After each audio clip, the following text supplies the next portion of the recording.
This episode of Breaking Down the Ring is brought to you by Chawla Legal Group Estate Planning. Estate planning is for everyone. Whether you're worth $4,000 or $40 million, estate planning can help protect you, your family, and your assets while you're alive and well. To register for an upcoming workshop today, go to chawlalegal.com/workshops or call 586-273-7157. Again, that's chawlalegal.com/workshops or call 586-273-7157. What the Rock is cooking. You're listening to the Podcast Detroit Network. Visit www.podcastdetroit.com for more information. Holy shit, everybody. Wrestling this week is nuts. The entire WWE is going to war with themselves. Raw, SmackDown, NXT, all of it. We're going to get into that. Survivor Series picks are going to be made on our pro wrestling scorecards tonight, and we are going to get into the results of NXT War Games. We will do all that and more this week as we break the ring down.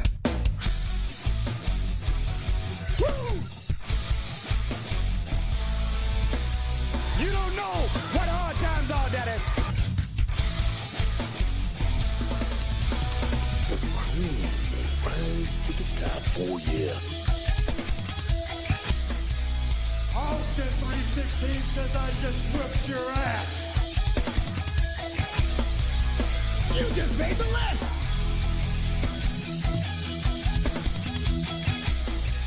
This right here is a family. Hey, this is professional wrestler and professional podcaster Colt Boom Boom Cabana. My name is Killer Cross. This is The Smoke Show, Scarlett Bordeaux. What's up, guys? The After Machine, Brian Cage. This is Ryan from Pro Wrestling Tees. Sadly, you are not listening to the art of wrestling, but you made a decent choice because you're listening. You are now listening to... When you're listening... And you're listening to... You listen to Breaking Down the Ring. Breaking Down the Ring. Breaking Down the Ring. Breaking Down the Ring. Breaking Down the Ring. Break it down. Oh, it's true. It's damn true. Ladies and gentlemen, you are listening to the most inappropriate pro wrestling show in the motherfucking world. You're listening to Breaking Down the Ring. We are your ring crew. Nikki One Tip.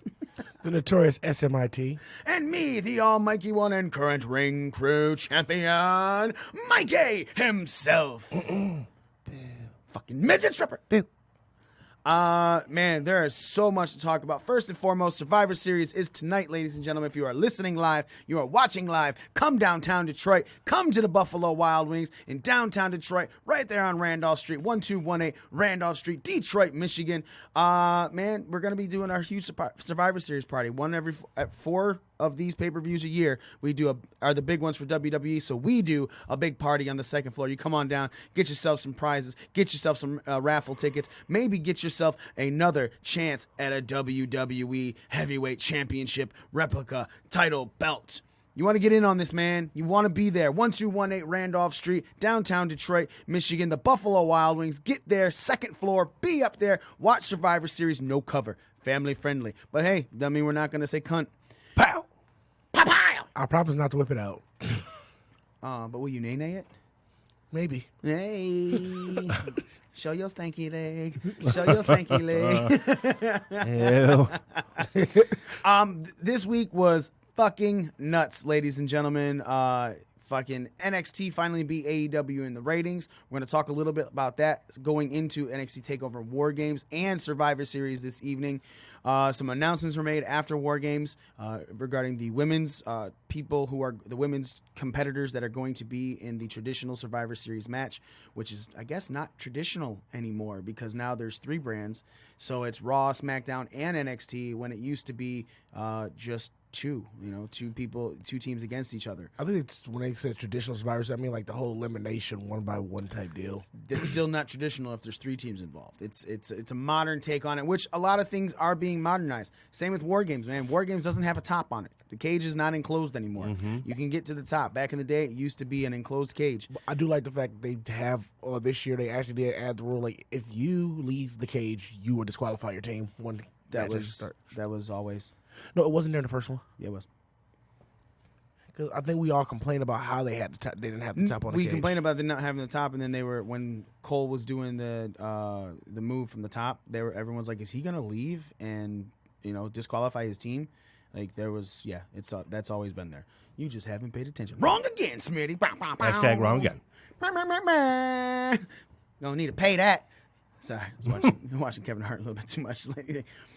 Yes. So NXT, we're gonna start off with that, man. This week was crazy because Triple H after Raw said anyone who wants to come to NXT, the doors are open. Come on down. And of course, a bunch of people from the other brands came. It started off with Becky Lynch kicking it off, and then having a match with Rhea Ripley that ended in a no contest because people got involved. Matt Riddle then defeated Ricochet because Ricochet came down. Then Undisputed Era took on the Revival. The Revival weren't really showing up to declare war because when they were announced, this week, and they had an amazing tag team match where the Undisputed Era went over. So good. Kaylee Ray then went over at Dakota Kai. Kaylee Ray is your NXT UK Women's Champion. And then the Viking Raiders showed up, and they were in the parking lot arguing with the Forgotten Sons, bringing up past beef that kind of never really finished. And so the Viking Raiders went over the Forgotten Sons. And then Adam Cole defeated Dominik Dijakovic in a War Games Advantage ladder match. And then all fucking hell broke loose. Seth Rollins, a whole bunch of people came down, and then Seth Rollins came in later, said he was the smart one, standing there, and then Ciampa's music hit, and Ciampa comes out and just saunters to the ring, then nails Adam Cole with the fucking knee, and then goes in, and him and Seth Rollins have a nice little fight. My favorite part of that was Keith Lee in McIntyre's little bit where they had. Where McIntyre they were going back and forth, yeah. So this being the first week 8 of the official Wednesday Night War. Obviously, it's week 10 for NXT because they had 2 weeks in advantage. But week 8, where both shows are going up against each other, and NXT finally beats them in the ratings. Is it a problem for NXT if they didn't beat them in the ratings, Smitty? Beat AEW Dynamite in the ratings, going into Survivor Series and TakeOver War Games? Yeah, because it's a go-home. Like, it was a go-home show. This is where you need to take a victory somewhere in his ratings thing. Whatever demographic that they got to watch, kudos to them. Mm-hmm. And this is just proving that this is the best time to be a wrestling fan right now. Just the options are there. Nick, what do you think that is it devastating? Is it bad? Because let's be very honest, it's not like they beat them by much. AEW had 893,000 viewers, while NXT had 916,000 viewers. Now, AEW dropped from last week's 957, and of course NXT went up from last week's 750,000. We're talking about ratings like it makes a huge difference. Mm-hmm. Obviously, but I guess the reason people talk about ratings so much is because of how the ratings happened back in the day. And it's if somebody's watching something more, obviously it's going to be more paid attention to by the people in the back. But at the same time, I haven't even seen the DVR numbers for these yet. And DVR numbers make a huge difference because look, man, if you're watching it, you're watching it. And I guess it comes into that. I'll see if I can look for the DVR number because I didn't even think about it just now. But if NXT doesn't beat AEW Dynamite or barely lost, so let's say because AEW 893,000, let's say NXT had 890,000, is that a problem for NXT moving forward? And would you think it would affect them? As in, we have to change some things officially because we can't even beat them on a go-home show with a huge weekend ahead of us. I think it is a problem. If the margin of victory, even this week, is still a problem, if you ask me, because it's not by much. And it shouldn't have been a landslide. I'm not going to say that. But with the implications of Survivor Series, War Games, there's still a lot of things that were left unknown. I feel like a lot of people should have been tuning into NXT to maybe get some answers. Maybe, like we did see, Raw and SmackDown invade NXT. And if they would have lost that rating war, then, I don't even know where to begin. I mean, that would be detrimental to NXT at this point in the game. With it being a go-home show, being before these major pay-per-views, I expected them to beat out AEW, so it wasn't a shocker, but I expected that margin to be a little bit wider. with it not being as wide, obviously, not being as wide. It's only that's 7. Yeah, so it's only 23,000. About 23,000. Not bad. It is according to those numbers. 23,000 people more. So you said it's still kind of detrimental, not as big as if they would have lost, but is NXT going to have to make some changes? Are they going to have to eventually leave Full Sail to maybe go around the country and not like these 10,000 person arenas that aren't being sold out anymore by AEW? Let's be very honest, because they only, there's a lot of photos coming out there in a 10,000 seat arena and they're only selling 6,000 seats. Yeah. Which, let's be very honest, man, selling out 10,000 for a pay-per-view is way different than selling out 10,000 every fucking week, and therefore it is not something that is sustainable, which we all talked about in the beginning. Like, there's going to eventually lose their cool factor, and it's going to be, okay, now which wrestling show do we want to watch? Is NXT going to have to, in your opinion, Nick, move out of Full Sail to truly fight AEW, or are they fine just where they are? Maybe just once they get the storylines going and everything, then people will want to tune in more. What you just said, I think they're okay right now. But once those storylines start building more, I think it would be a really smart move for them to. They don't have to pack big arenas. I think it would be cool if they took the show on the road to these smaller places like Full Sail University, like the Royal Oak Music Theater, and even if you didn't do it every single week, maybe you once a month went to a different location or twice a month and still kept your home base as Full Sail University, because that's kind of the whole feel for it, I think that it would be a very smart move for them to do that. Smitty, one of the main things that you are worried about with NXT is changing and becoming more of a product that the Raw and SmackDown have been. I think NXT has shown very much so in these 10 weeks that they've been out, 8 that they're fighting with AEW for ratings in these ratings wars, that they are very much still NXT. It's just with longer commercial breaks. I said it before, that hour-long show that was on the network is totally exactly what you're getting for a 2-hour show, because when they did that one-time USA Network special, they only showed the first half of NXT, and it was an hour long on USA. So there's not like a myriad of matches. It doesn't feel like it is being rushed, at least to me. So you, with the worries and everything, is that something you're still worried about going forward, with the possibility of maybe they do have to move out of Full Sail? Yes, and I thought it was like, and I thought I saw it happen until like this week with the tag match. Like I said, NXT used to really focus on the tag division, and over the last couple of weeks, you've barely seen anything out of the tag division until this episode of NXT. So I am worried about. I'm still worried about certain things like that, about it becoming another Raw or SmackDown still. But I guess, why would the tag teams have to make a major play in it? Because outside of Undisputed Era, which are heavily featured in everything, being on Raw, SmackDown, and NXT, the titles weren't up for grabs. They was doing the War Games, so they were involved in that. They're not up for grabs again at Survivor Series. I feel like storyline-wise, it's not like they're getting away from stuff. They're just building with stories that they have coming up, and more than likely are going to be focused back into it, because I'm a firm believer that Keith Lee and Matt Riddle are probably your next NXT tag team. I think it'll be Keith Lee and Dijakovic, if anybody, because I think they're going to run like they did with the bar thing, where they had wars together, really good matches together, and after War Games, they actually have really good chemistry as teammates as well. And I think Matt Riddle's still in the doghouse.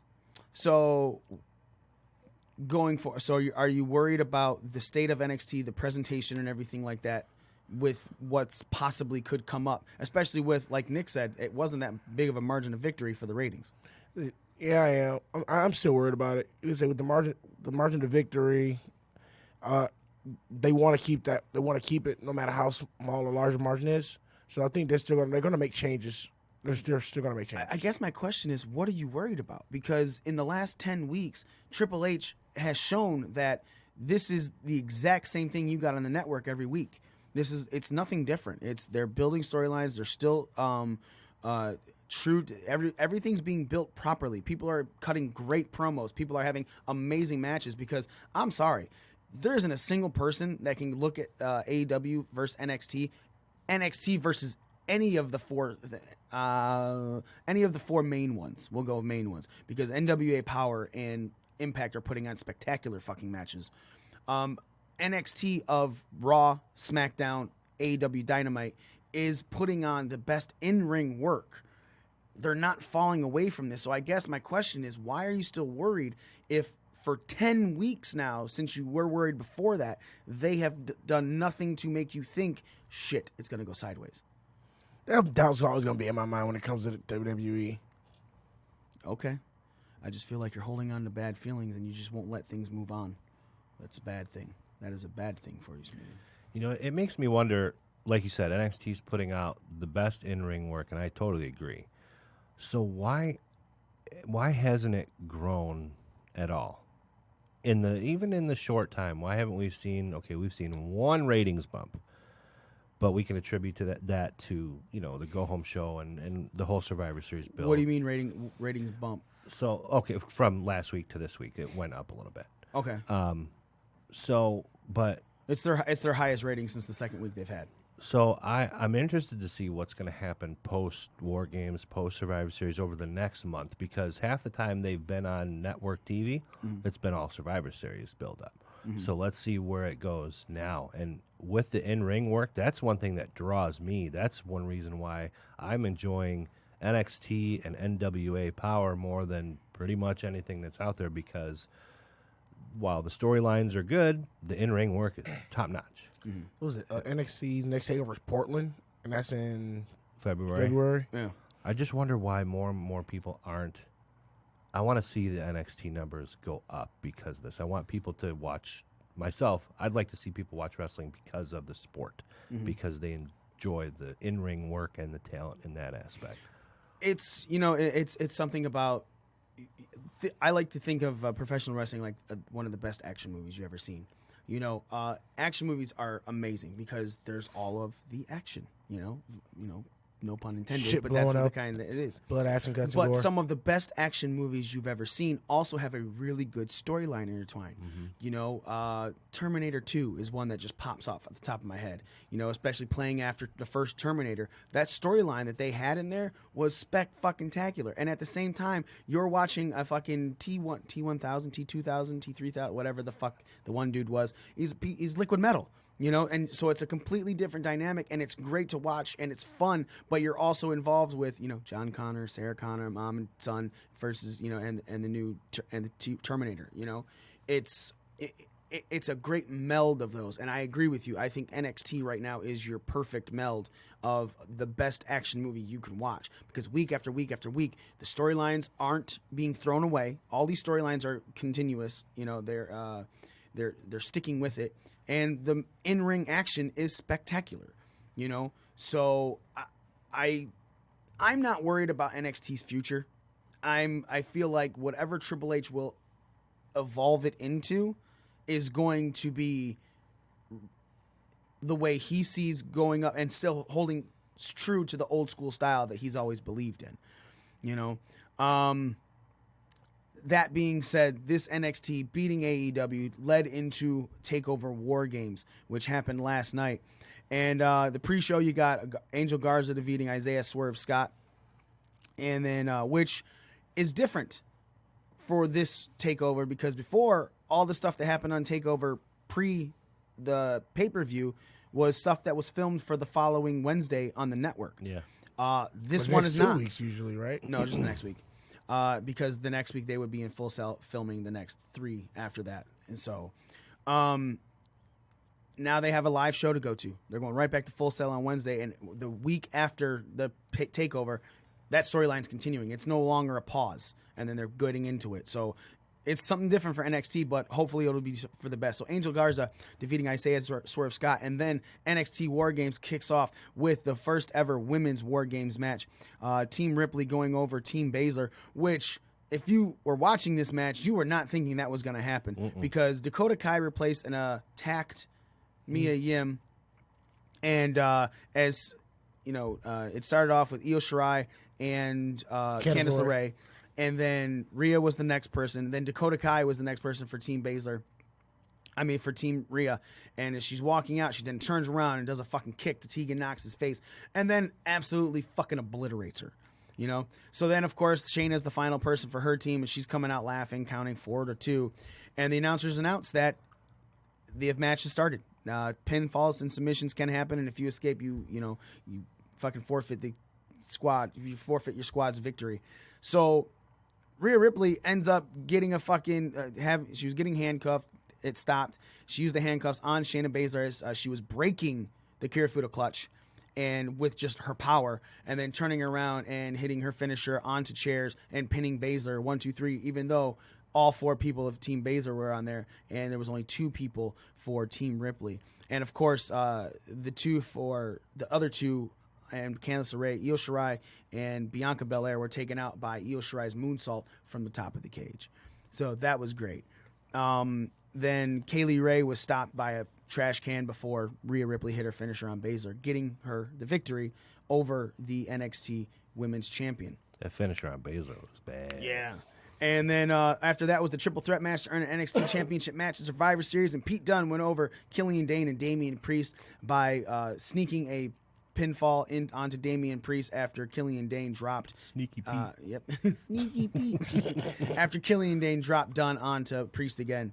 Then Finn Balor came out and defeated Matt Riddle in his return to NXT for the first time in 4 years, I think they said. Yeah. 3 years. No, Was it 2016 SummerSlam where he won the Universal Championship? Yeah, no, they did say 2016. Yeah, so yeah, 3 years. Yep.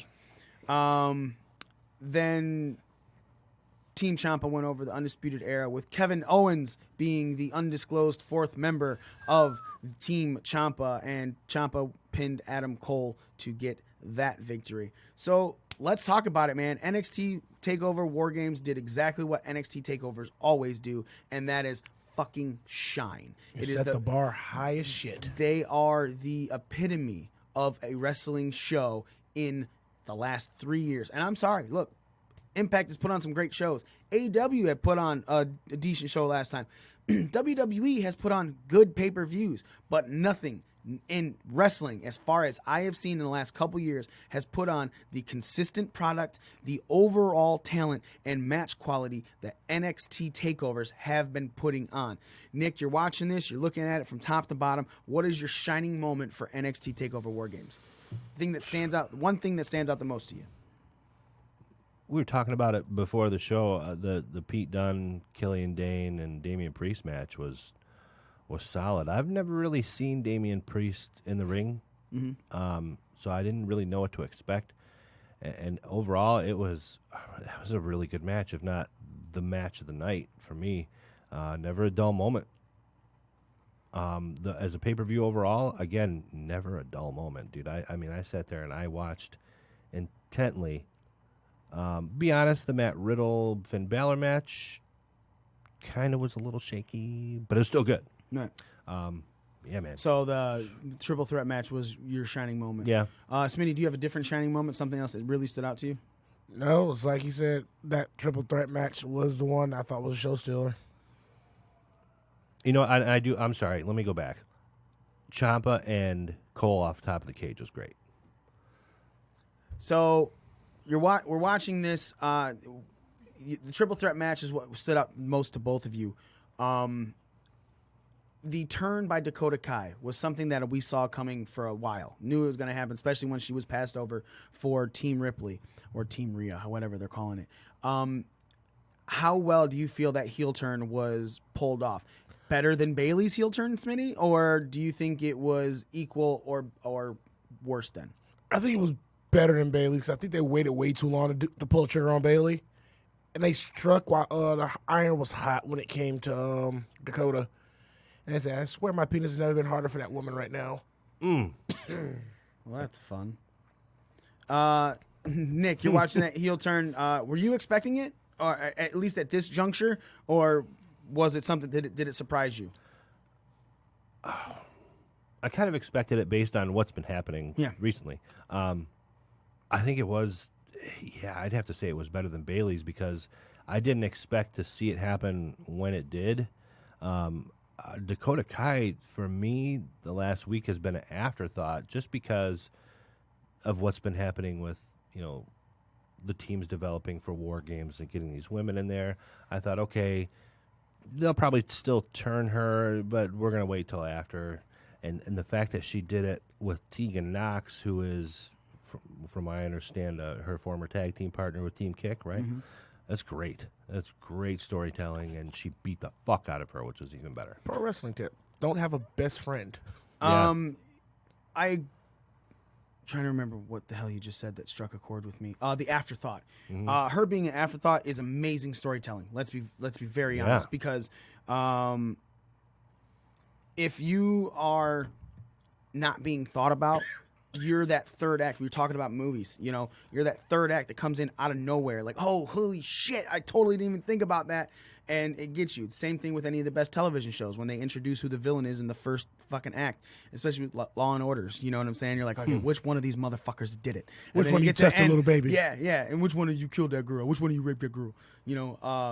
Blood when they get to it at the end, a lot of times you're like, oh, saw that coming. I figured it was them. But the way they execute it, you're like, oh, I saw that coming. God damn, that was a good reveal. That's exactly what was going on with this. So Dakota Kai taking out Tegan Knox is one of the reasons why it was down to two people. It is the reason why it was only down to two people. Rhea Ripley got the pin on Shayna Baszler. Does this set her up as the next challenger, the next true challenger, Smitty, for the NXT Women's Championship? I think it sets up for a story that leads all the way to Portland. Yeah. Yeah. Just like Ciampa and we'll talk about that later.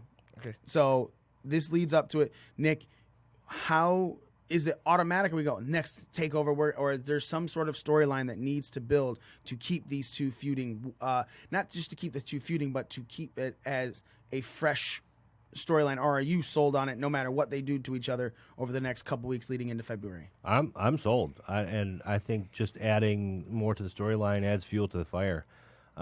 Because they've kind of been hinting at it the last couple weeks, with Ripley ending up in the War Games match and the rumbles they've had on NXT.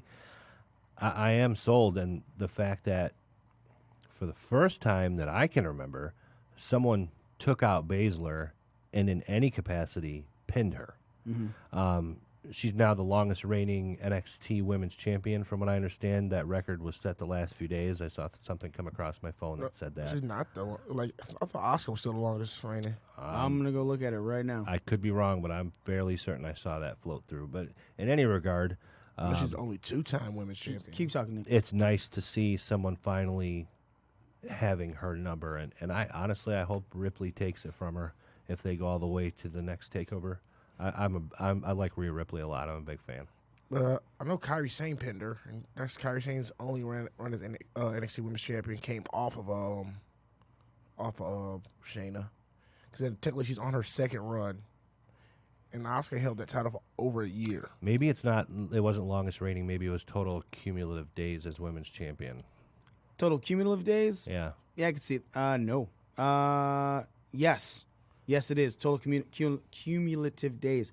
She has been the NXT Women's Champion this run for 391 days. Her last run was 132 days.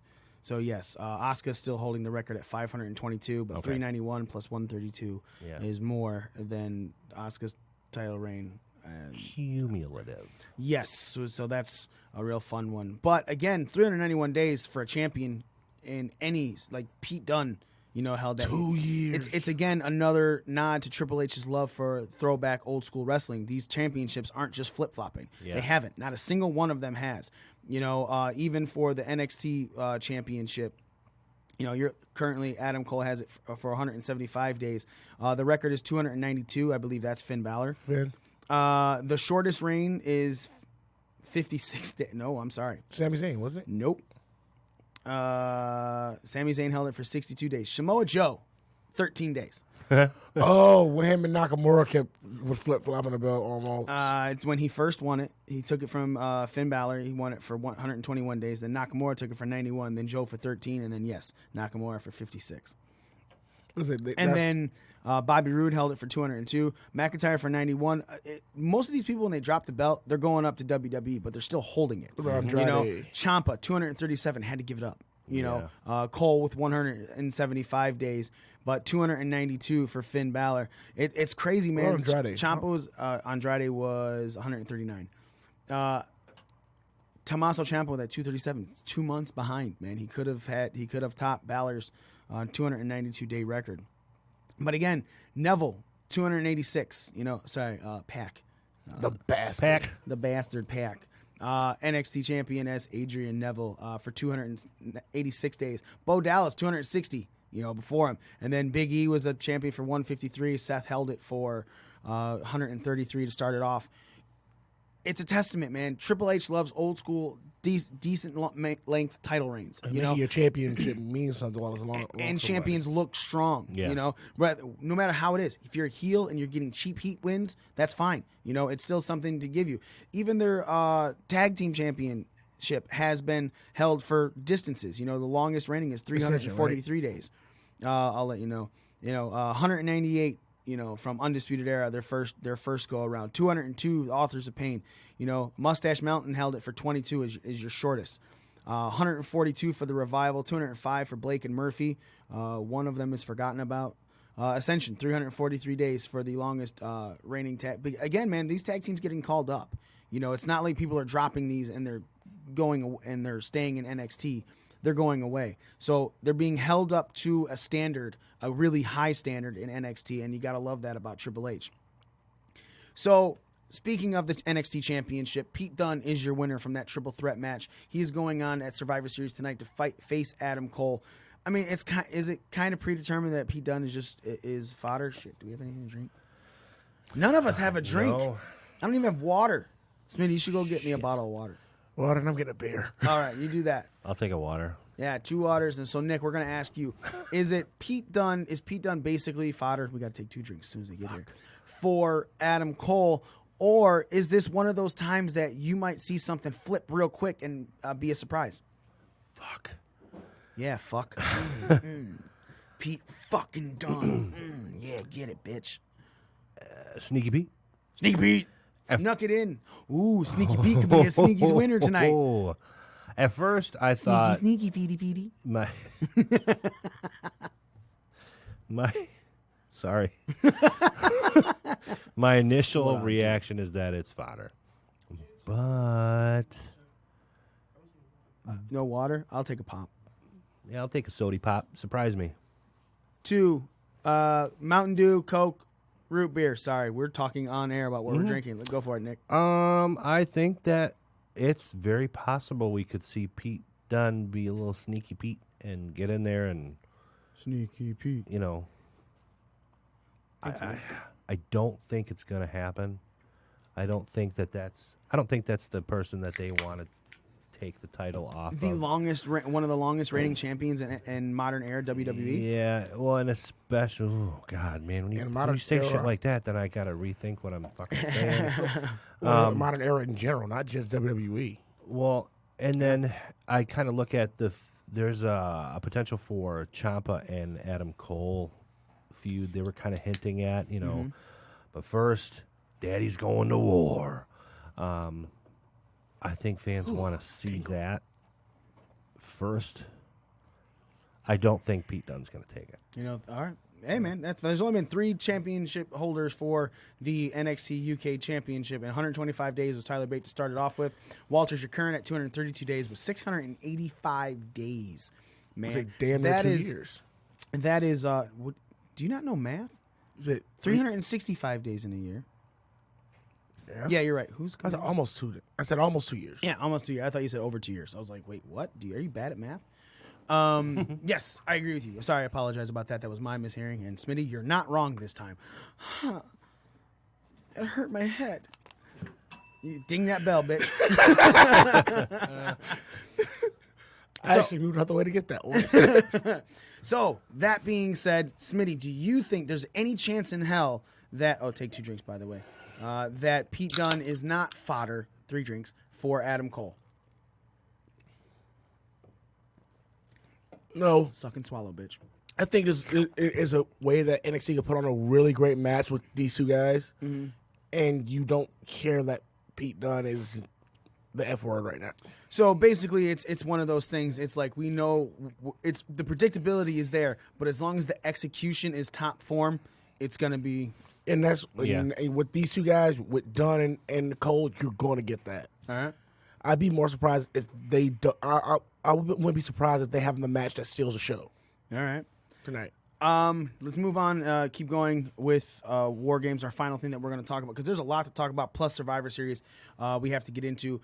Team Ciampa defeating the Undisputed Era with Kevin Owens being the fourth man. Smitty, is KO back in NXT rocking his old school shirt for good, or is this a one-off? I'm going to show up for there, because I'll be very honest, man.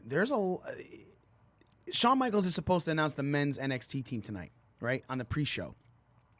So, that being said, it's very possible you can see Kevin Owens as part of Team NXT. Do you think it's just a one-off, or is KO back in NXT? After watching a WWE.com exclusive interview after the show, I think it was more of a one-off.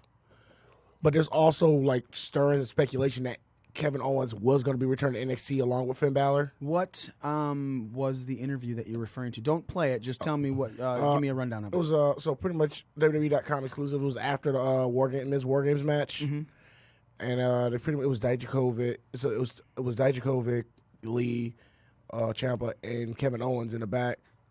And pretty much Kevin Owens pretty much goes on the whole thing about, this is your guys' moment, blah, blah, blah. I'm going to get the fuck out. He drops the F-bomb, and he's like, yeah, we won, and it's good to be back here right now. It was good to be out here in Chicago and Allstate. But it seemed the way that Kevin Owens conducted the interview seemed like it was more of a one-off. Okay. Nick, how are you feeling? Or let's not feel. What do you hope? Do you hope KO is back in NXT, or are you okay with him staying on Raw or SmackDown? These are tough questions. You ask the tough questions. I hope that he... I am interview greatness. I hope that he goes to NXT. Not tonight, because I think he fits in well with the Raw team, which is he's on Team Raw. Am I wrong? Is Ricochet? I'm going to look at it right now. Pretty sure he's on. He's listed as he's on Team Raw. Ricochet, McIntyre, Randy Orton, Seth. I'm going to it right now. You don't even have to speculate, dog. Just give me 2 seconds.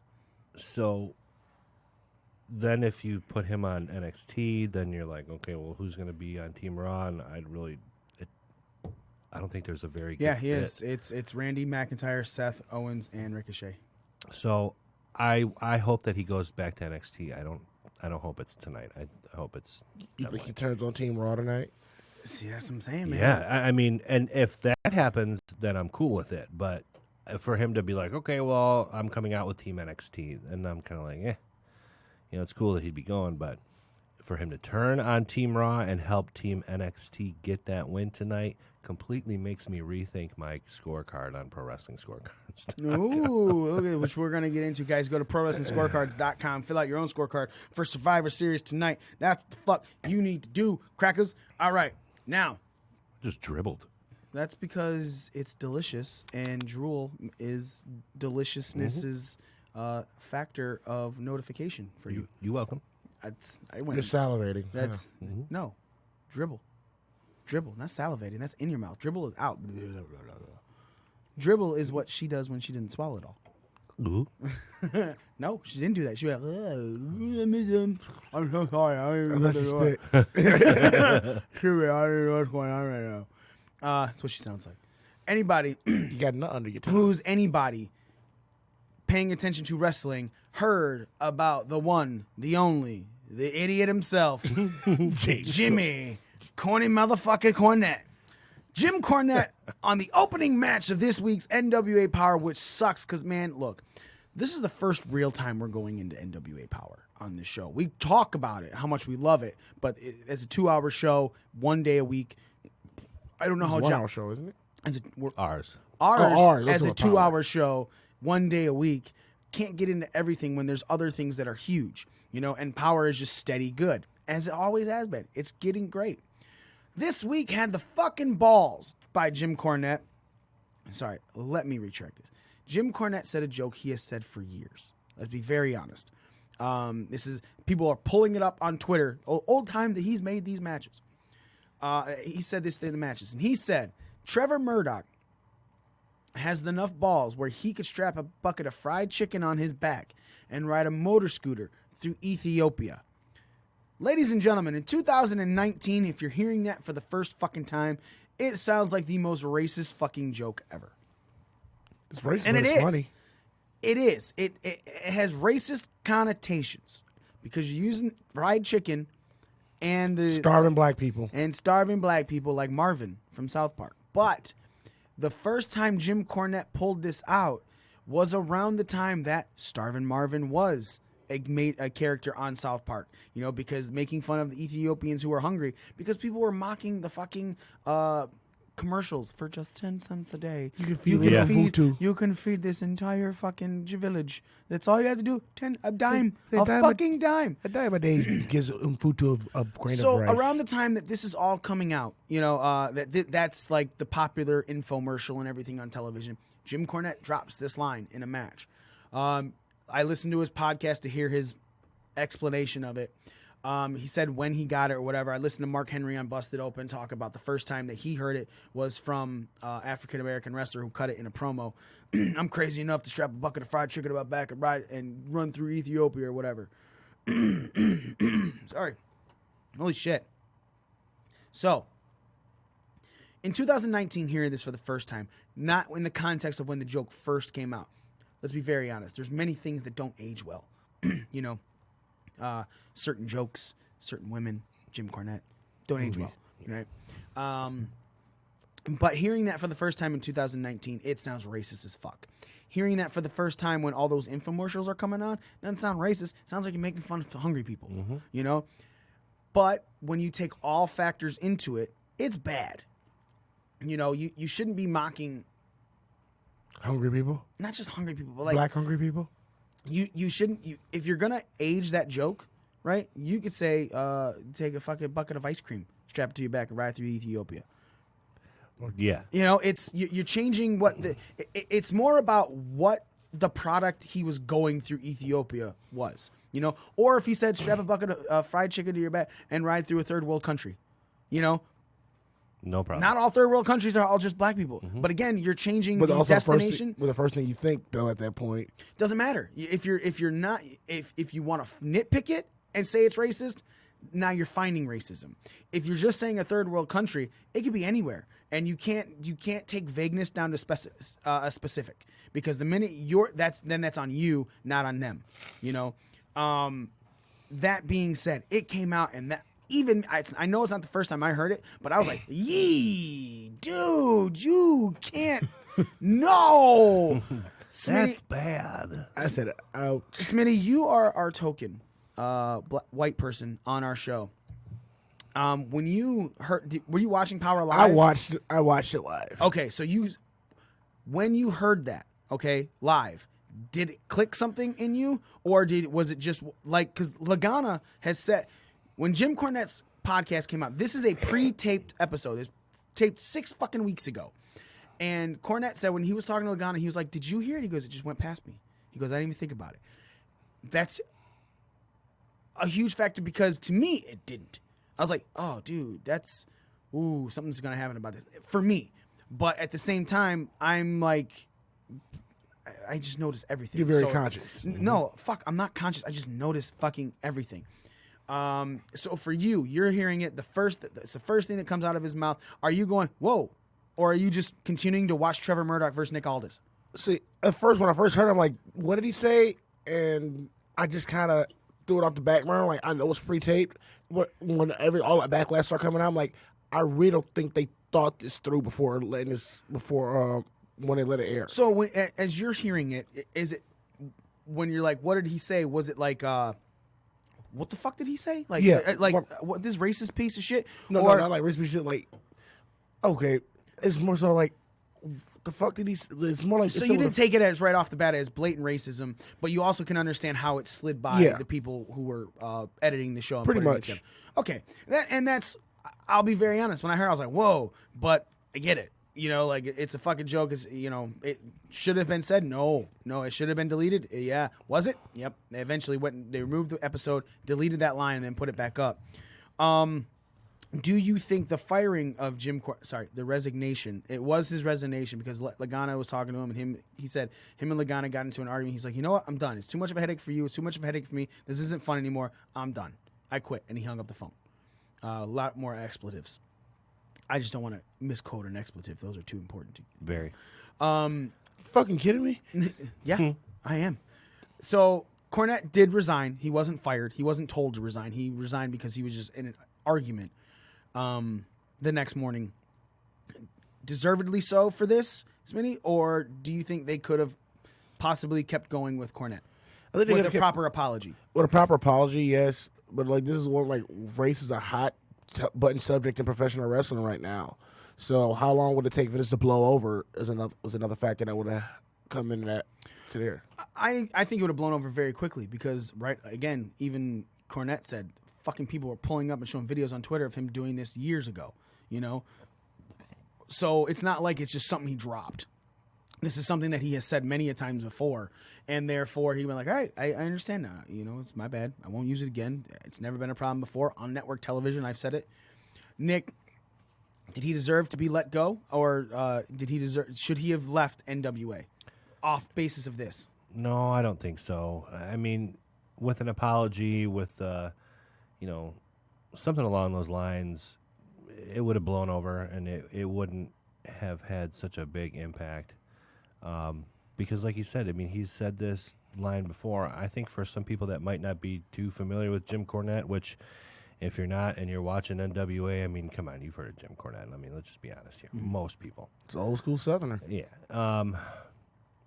In this day and age, it was very inappropriate, and I'm glad NWA did what they did by retracting it and pulling it out of the episode. I could see how it got missed in the editing part.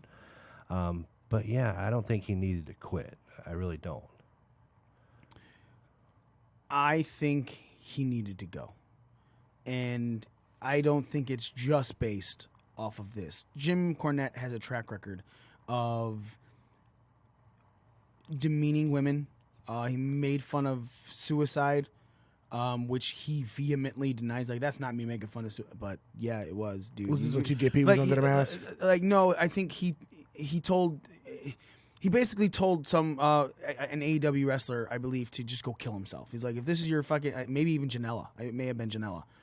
And that's making light, because if you're literally going, dude, if this is your style, you shouldn't be in the wrestling. Go fucking kill yourself.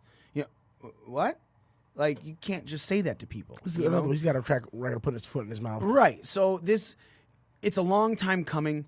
I don't think.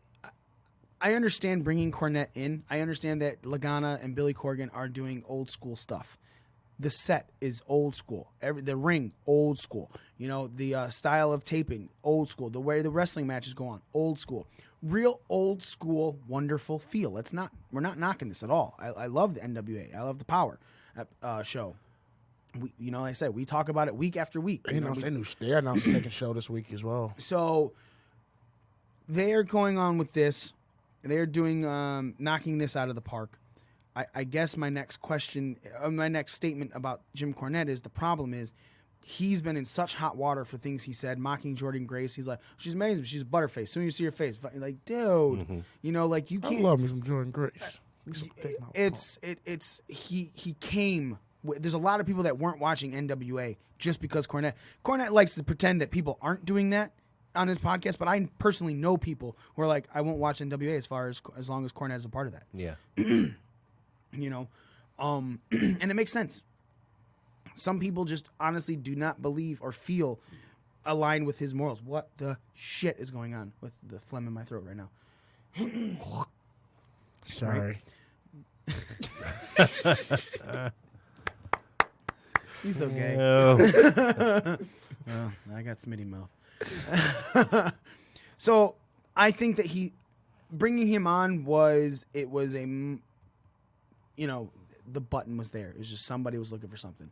And of course, there's a lot of AEW fans that fucking hate him because of the Janela thing or whomever the AEW star he told. So on the back of all of his stuff before and this moment, I think it was a smart idea on both parties, whether it be the NWA releasing him or Cornette leaving. I think Cornette leaving doesn't force Lagana and Corgan to look like they're putting up with it. I think it saves their ass because I don't know if they would have gotten rid of him. I think they should have because, again, it's Cornette's a name. It's like Ron Artest in the NBA, man. You know, Ron Artest Ron Artest in the NBA was, getting all those technical fouls all the fucking time. And he was getting and little stuff, little bullshit stuff that he would get a teched up for. And you're like, he deserves no tech for that. But it's based on the reputation that preceded him. The Malice at the Palace, which was 15 years ago, a couple weeks ago. I was there. Really? Where Ron Artest ran into the stands and beat up a fucking fan that threw a Diet Coke on him. He says it was beer, whatever. But anyway, it's the history. Your history and your reputation is what's preceding you, bringing you into this. So it's a smart idea for that to be left on their part. Now, I'm hoping that this brings more eyes on the NWA because I believe NWA deserves all of the eyes because I think it's one of the top-notch wrestling programs that is going on right now. Smitty, you just said that they announced a second show. So pretty much it's somewhat of a second show that they're working on that Corgan made an announcement for during Power. Mm-hmm. It's pretty much like all the indie shows that they're working and doing talent with. It's kind of like a showcase for them to try to make their way to Power. Okay, that's why he kind of explained it. Mm-hmm. Yeah, you can actually go and submit like your most recent couple of matches from YouTube, a promo of you, a photo, and actually be considered to go on this second show. But this is just something that's in production right now. Nothing is set yet. That's pretty sweet. I like that. Maybe we'll have a conversation with our good friend at the NWA. Have a talk, find out more about that. Mm-hmm. Raw, SmackDown. They happened. With some rousing stuff, man. We'll talk a little bit more. We'll go more into SmackDown than Raw because Raw wasn't bad. I'm not trying to knock Raw this week or anything like that because Raw put on a decent fucking show. The little stuff that was, again, Humberto Carrillo still dealing with, the OC, Becky and Charlotte beating the Iconics to start off with, Ray agreeing to the no holds barred match, which, hold on, we'll talk about that. Hey, Smitty, I'm going to ask you, what's the purpose of a no holds barred match? What holds are barred nowadays in professional wrestling? Depending on where you work, not many. Is there even a reason to just not call it a no DQ match? No reason. So, okay, Nick, you hear the word no holds barred. Does it just take you back to fucking Hulk Hogan and Tiny Zeus Lister, the movie? Every time. What's that Every smell? fucking time. No, why just call it no DQ match? Right.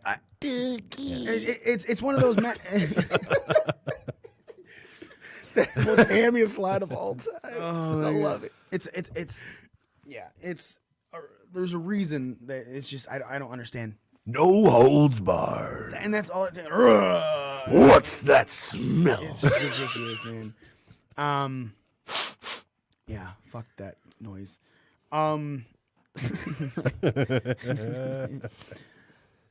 That's all I want to talk about for Raw because obviously everything played into NXT and SmackDown this week.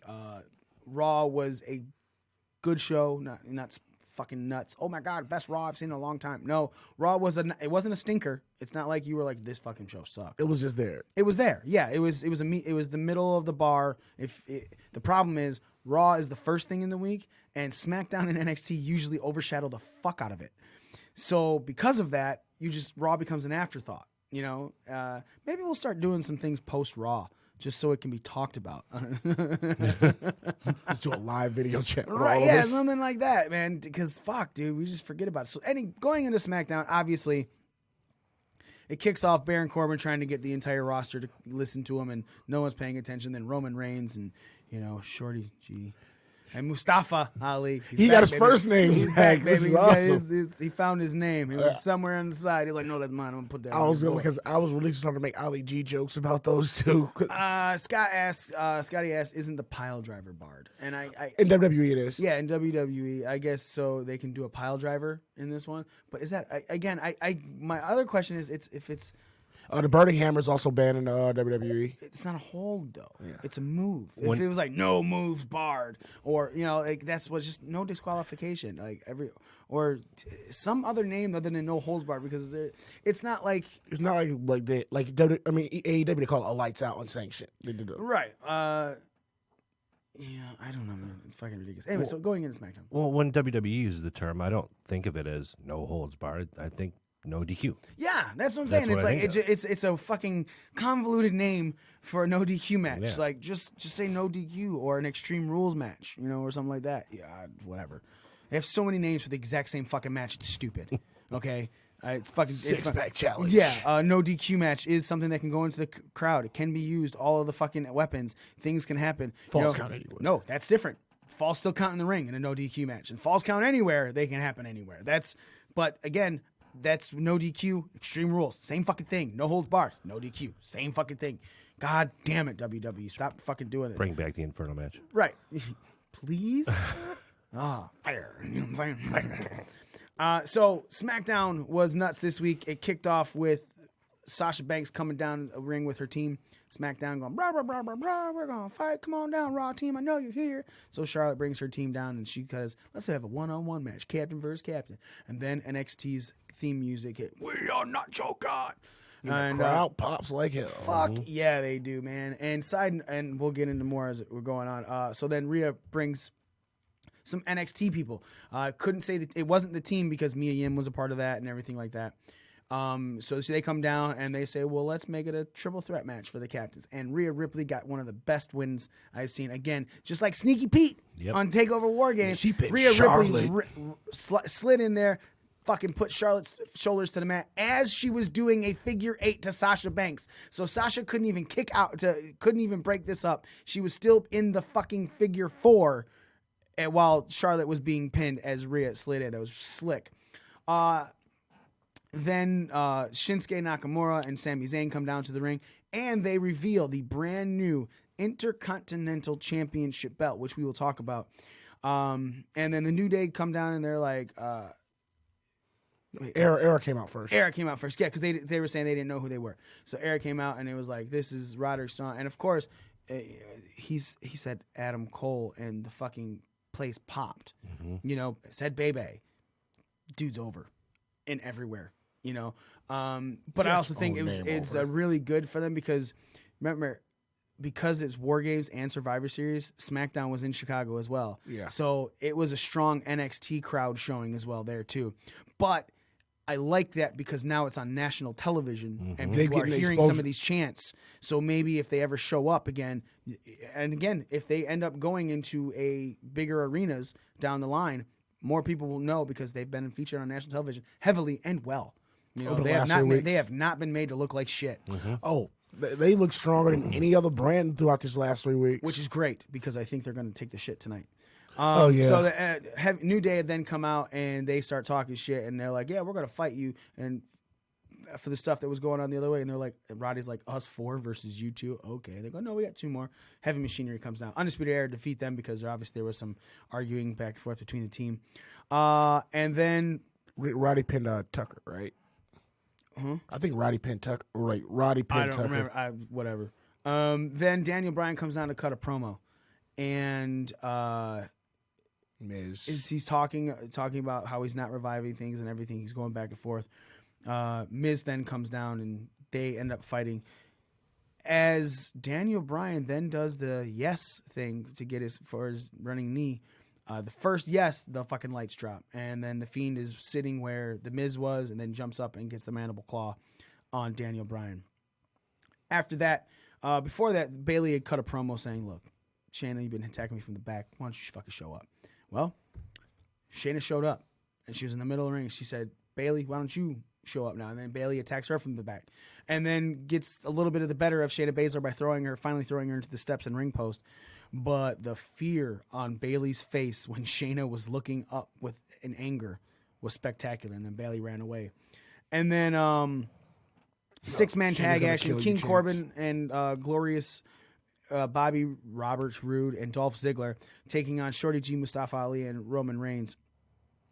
After Roman got the win? No, Corbin got the win. Yeah, Corbin got the win. He pinned Ali. Yep.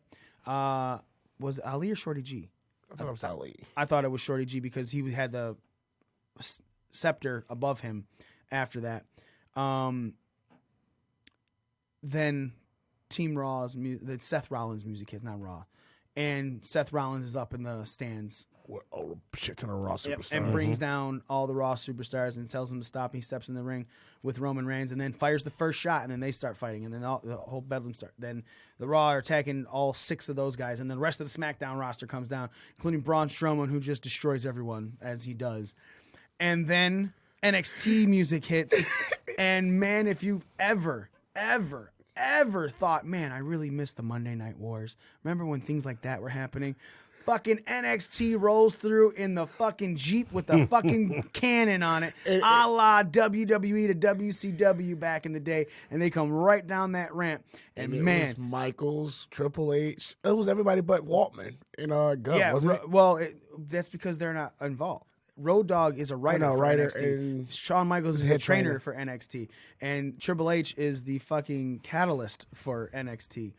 The entire fucking roster, they come down and they start destroying everyone. And then you see Keith Lee and Braun Strowman get into it and things like that. So it was a huge ending and a great way to set up this entire weekend. There was a lot happening. And Keith Lee didn't look out of place for the first time in a long time. Because again, Keith Lee stands in the fucking middle of the ring like a moron for way too fucking long.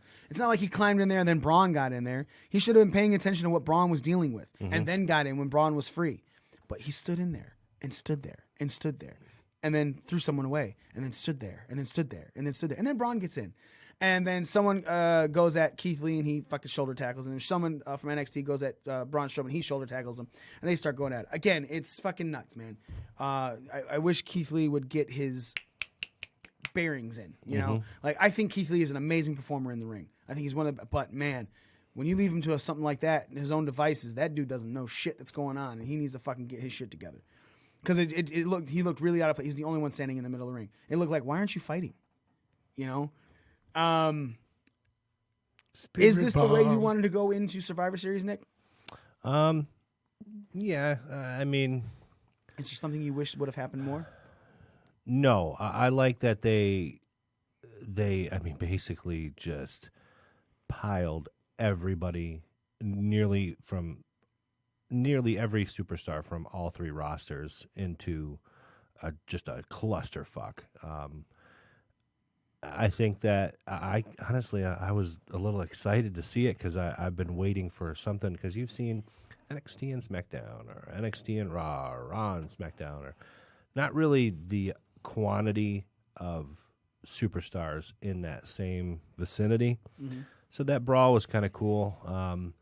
I agree with what you were saying about Keith Lee, because I was kind of looking at him in the ring like, what the fuck are you doing, buddy? What you doing over there? And so that basking his glory. Yeah, and that kind of threw me off a little, but it made me really invested in tonight's Survivor Series men's match. I think, especially because we don't fucking know who NXT is going to have on their side yet. I like that mystery element. I think, for me, it set it up really nicely. I'm excited. I'm not going to lie. I'm excited for it. Smitty, do you think that's the way to... was that a proper go-home show? Oh, I think it's the best go-home show they've done in a while. Yeah. Especially, for the fact this is probably this is the first Friday Night SmackDown going into a Big 4 pay-per-view. And I think they did this right. They did it right. SmackDown did get completely punked like they've been getting by NXT for these better part of these weeks. Raw showed up. Everything just kind of melded and meshed together in a beautiful hodgepodge of bull, and I enjoyed it. Hodgepodge of what? I couldn't find a word. Did you bleep yourself? Oh, I thought you said a hodgepodge of bullshit. No. Oh, and you just said bull. I was like, what? That's wow. Somebody bleeped himself? Weird. It all just came together. Come together. I liked it a lot. Rolling me. I agree. I think SmackDown this week was overall a really good show. Go home. Definitely kept built towards the matches that need to be built. Keeping the Fiend versus Bray Wyatt thing going on. It helped build the Triple Threat Women's Championship match. It continued to help build the tag team match that's going on, as well as the little the mid-card match because AJ Styles coming out later, in that fight. Everything was built very well for Survivor Series. With that damn chair. And I will say this: I'm kind of sick right now of hearing, so much for specific brands. Like, dude, this is Survivor Series, Right, exactly. Like, you have to let that go for now. Now, if in 2 weeks I see fucking Raw stars on SmackDown, I'm gonna have a problem, right? Because you're not building for anything. And I say 2 weeks. And the reason I say 2 weeks is because the post-fights stuff, you might see something. This week's Raw, this week's SmackDown, maybe you'll see something. Maybe even NXT. Just for the follow-through, the finishing, the closing of storylines and stuff. But if in 2 fucking weeks on SmackDown, man, I fucking see someone from Raw or NXT, I shouldn't see them. It should be done. This one, let it go. That's the way you build it. And they were real calm about how many people they put on each show. Only NXT was really doing anything, And then Raw went to NXT last week. It's like, and it's like Seth, and it's like AJ showed up after a couple weeks ago. Yeah, but that's what I'm saying is you haven't seen a lot of Raw and SmackDown on each other. There's been NXT everywhere. This week for sure, a ton. But they've kind of been away from it. They're not fucking forcing it down our throats because they know a lot of people are like, I thought there was a brand split. That being said, yes, I agree. Great fucking build for SmackDown going into Survivor Series. Now, another show that built up to the next pay-per-view, and Smitty, Impact this week had a 5-person elimination match, gauntlet style match, to decide who is the number 1 contender for Sami Callihan's Impact World's Championship. Tessa Blanchard won this match. Tessa Blanchard, a female, Brian Cage, is your number 1 contender for the Impact World's Champion. The highest championship in that company. She can be, I believe, if I'm not mistaken, the first woman to hold a major title, the top title. She's not. Sexy started in Lucha Underground as the main. Yeah. Okay, is that was it something that? See, when I'm thinking of this, it's like it's a title that has never had a chance to be held by a woman before. The Lucha Underground title it's been 3 seasons, right? It's open. It was open to everybody. Yeah, so this has been a segregated title in every company. That's what I'm saying. So Lucha Underground did it, but they wasn't open and anybody could chat for. This is a title that has always been segregated. In 2003 it started. When it first started. I think Impact, something like that. Impact started like 2002, 2003. Yeah, when they had the NWA Championship. In 16, 17 years, it's been a men's title. In every other major promotion, it's a men's title. Your top title is a men's title. And Tessa Blanchard is the first woman to be able to challenge for the top men's title. We can't say a mid-card title because obviously Chyna's done it, Beth Phoenix and WWE. I'm even sure in other... Jacqueline, Cruiserweight Championship. So it's a huge deal, and yet it was still outshined by something. Tessa Blanchard being the number 1 contender and beating Brian Cage is cool. The guts that Rich Swann showed in that match, though, 40 minutes he wrestled. He had 3 matches. He was wrestling 3. He wrestled Moose. He wrestled Elgin, and then Cage. He lost to Cage, but again, he got the shit kicked out of him. Smitty, you're watching this, and Rich Swann is somebody that was defamed for things that he did in WWE or like allegedly kidnapping his girlfriend, you know, whatever, man, we don't know. But he had a showing of showings similar to what Kofi did in that gauntlet match. Nick, will you get me a Coke? Similar to what Kofi did in his gauntlet match when he got an opportunity. What were you thinking watching Rich Swann do this? Watching Rich Swann, like Rich Swann has always been a good competitor, and like this is just, I think, like you said, it was like a coming out for him. Like it's finally like this is a chance. Like you're gonna probably see Rich Swann in more Impact main event stuff after this. I think his Hard to Kill is not for like another month or so. Yeah, it's not 2 until months. 2020. So I think you may see Swann get a shot at Callahan before that. Because the Impact kind of runs stuff like they have the Impact Plus where they have like the exclusive stuff on there. So I think one of these Impact Plus specials, you may see Swann get a shot at Callahan after this showing. He 9 times out of 10 won't win it, but right, I think you'll see it because Swann and Callahan feuded for the X Division title last year,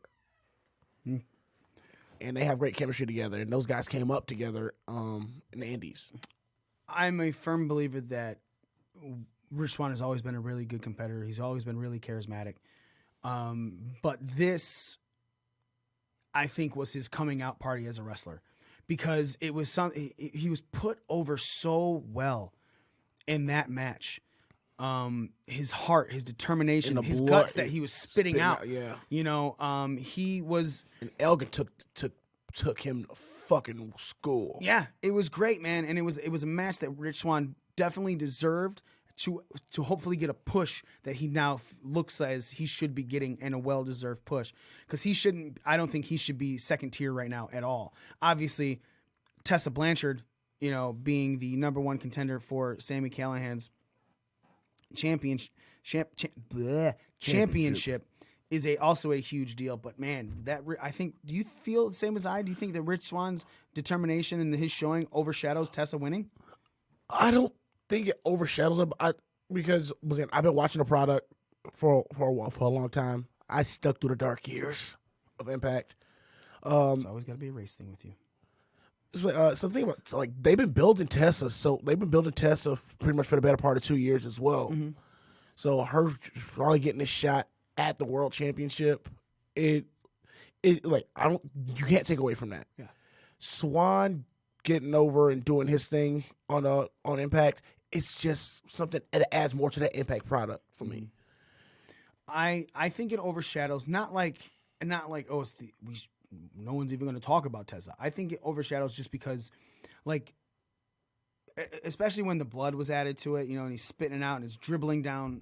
See, dribble, not swallow.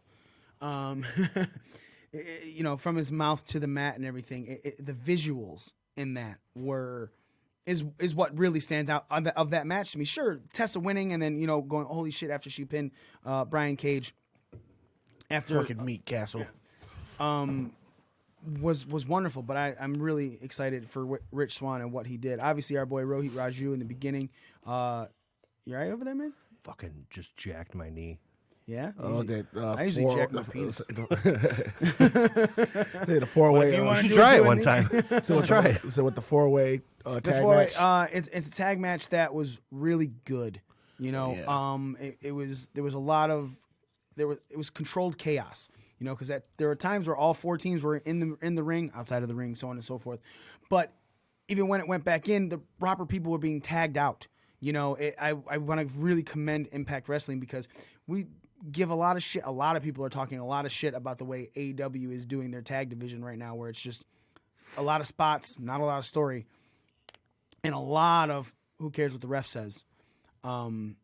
So watching a match like this with four different teams, a 4-corner match, and it being so structured and still following. And it also fit into 2 storylines.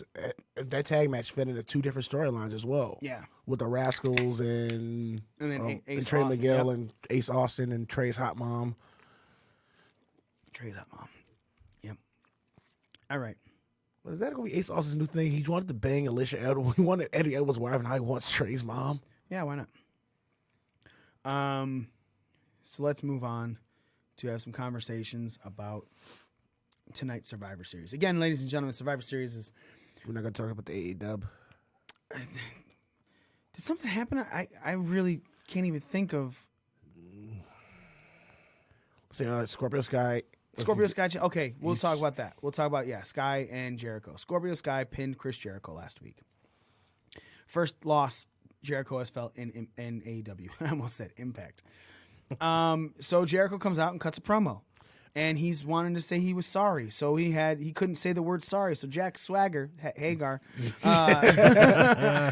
Actually, I kept Jake Hagar. I even said Jack. He's like, hands the mic over to Hagar. And he said he's sorry. sorry. Like, the dude's got a list, and you got him saying the S word. That's what made it hilarious. It's like, God, man, it's mean. Sorry. sorry. He says he's sorry. Man. Hilarious, but I agree. It was still funny. So then SCU come out. SCU? And Scorpio Sky is the one with the mic. You don't fucking Daniels, Kazarian, they don't touch that stick. It's Scorpio Sky. And he holds his own with Jericho, one of the best guys on the microphone in wrestling history. I like big butts, and I cannot lie. He said, my old ex-girlfriend, he's a girl I had a crush on in high school. She called me, we're going on a date. And Jericho, yeah, well, she's put on some pounds since then. I've seen her. And Scorpio Sky with the rebuttal. I like big butts, and I cannot lie. Like, let's go. They went back and forth very well with each other to the point where Scorpio Sky is now getting an AEW championship match next week. He Daffy against ducked him, literally. Chris Jericho. And yeah, let's talk about that because wins and losses matter.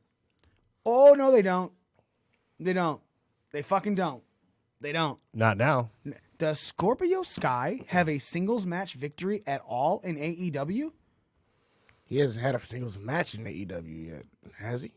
He's only been in tag and trios. So you're telling me that he is not undefeated in singles match, right? That's what you're telling me? He's not even in the power rankings. He's not. Not. Okay, not even in the top 5 power rankings. So does being a title holder trump that? This is something I wanted to get into because singles records, Scorpio Sky is 0-0.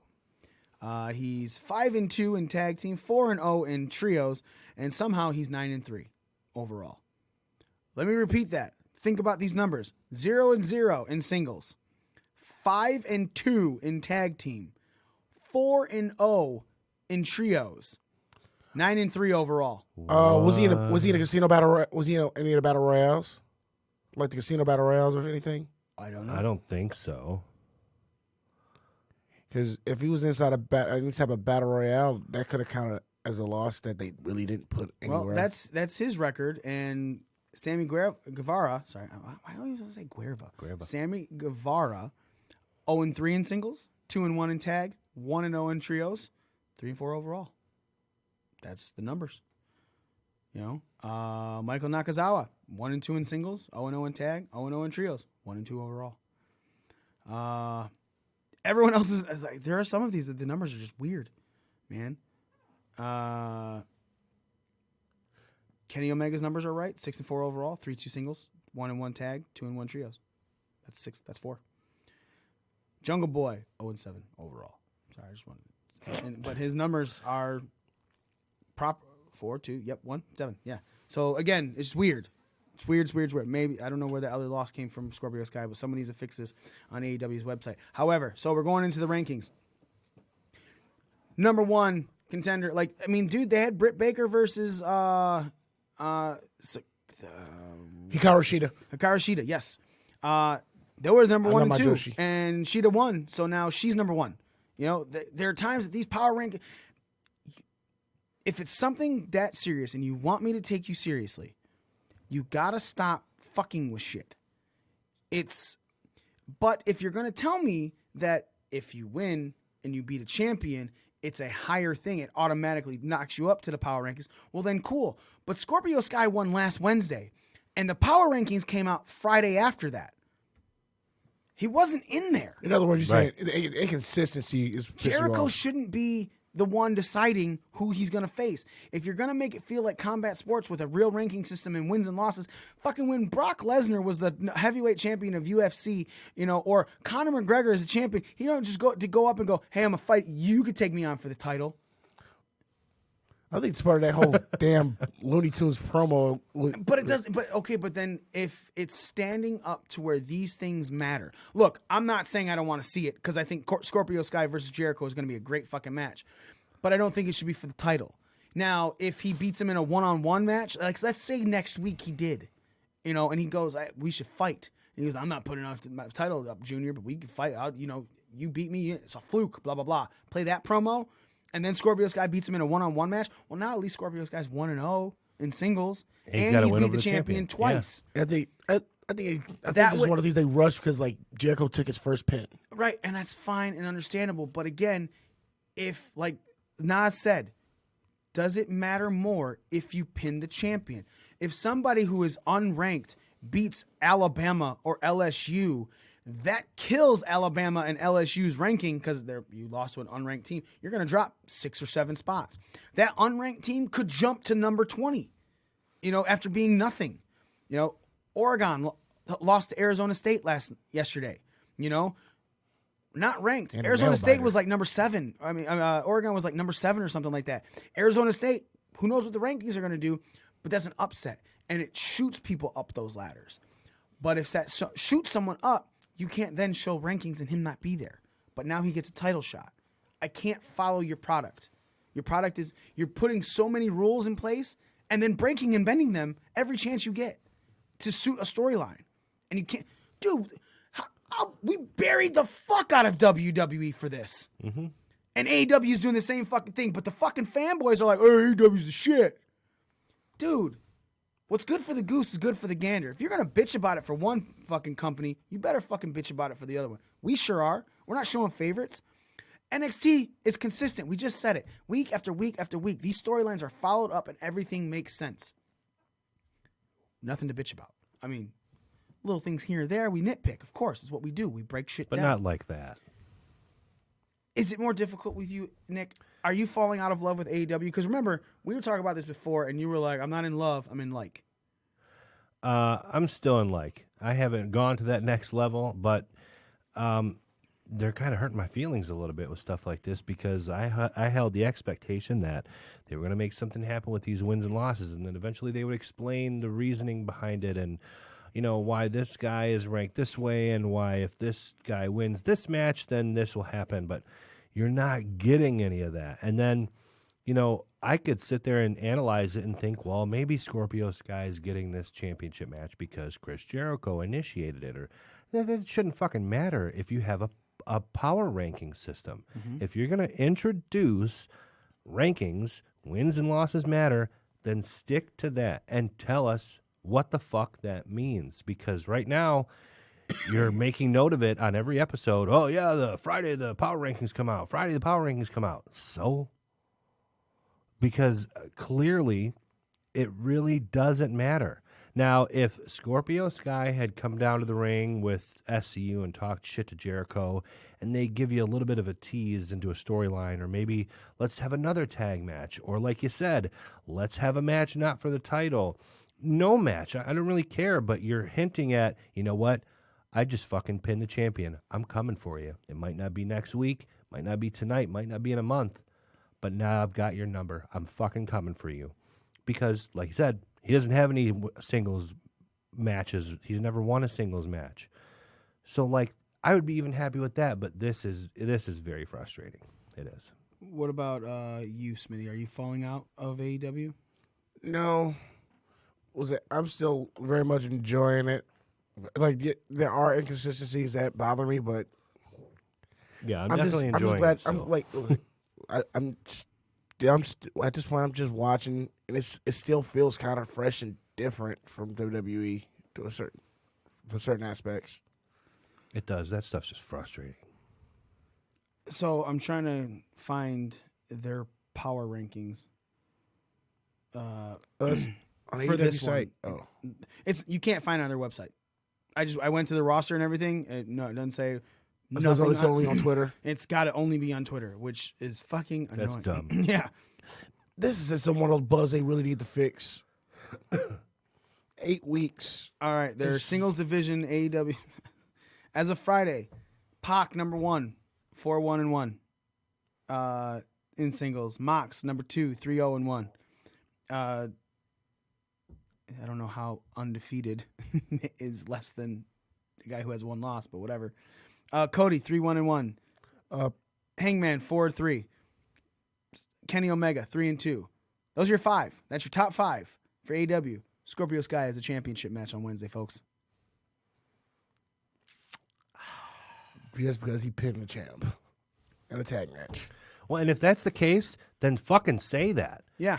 Then say it. Well, that's the whole promo kind of came But to. if that's the case, then if it's because he pinned the champion, that's why you get the match. Why isn't he on the fucking rankings? Why is he trumping all of these other people above him on the rankings? You don't get, if you're fucking, if you want to make it more like a sports feel, I'm not going to watch fucking, okay, Oregon State just lost, right? Again, Arizona State. Oregon State. Oregon won. Arizona State beat them. Arizona State is not going to go fucking face LSU for the national championship now just because they beat fucking Oregon. But college rankings are bullshit. No, but it's even any ranking, I don't give a shit. And if you're going to put him as a number 1 contender, then he needs to be number 1 on the fucking rankings. Or at least in there, dude. But you can't put him on your rankings because he's 0-0 in singles. It's like they said, we're going to make wins and losses count. We don't fucking know how. We'll play it by ear. Right. And then, now we're resetting every January. What? That doesn't bother me as much. I think that don't bother me because I think that stops certain people from getting buried if they have like a bad year. But again, like,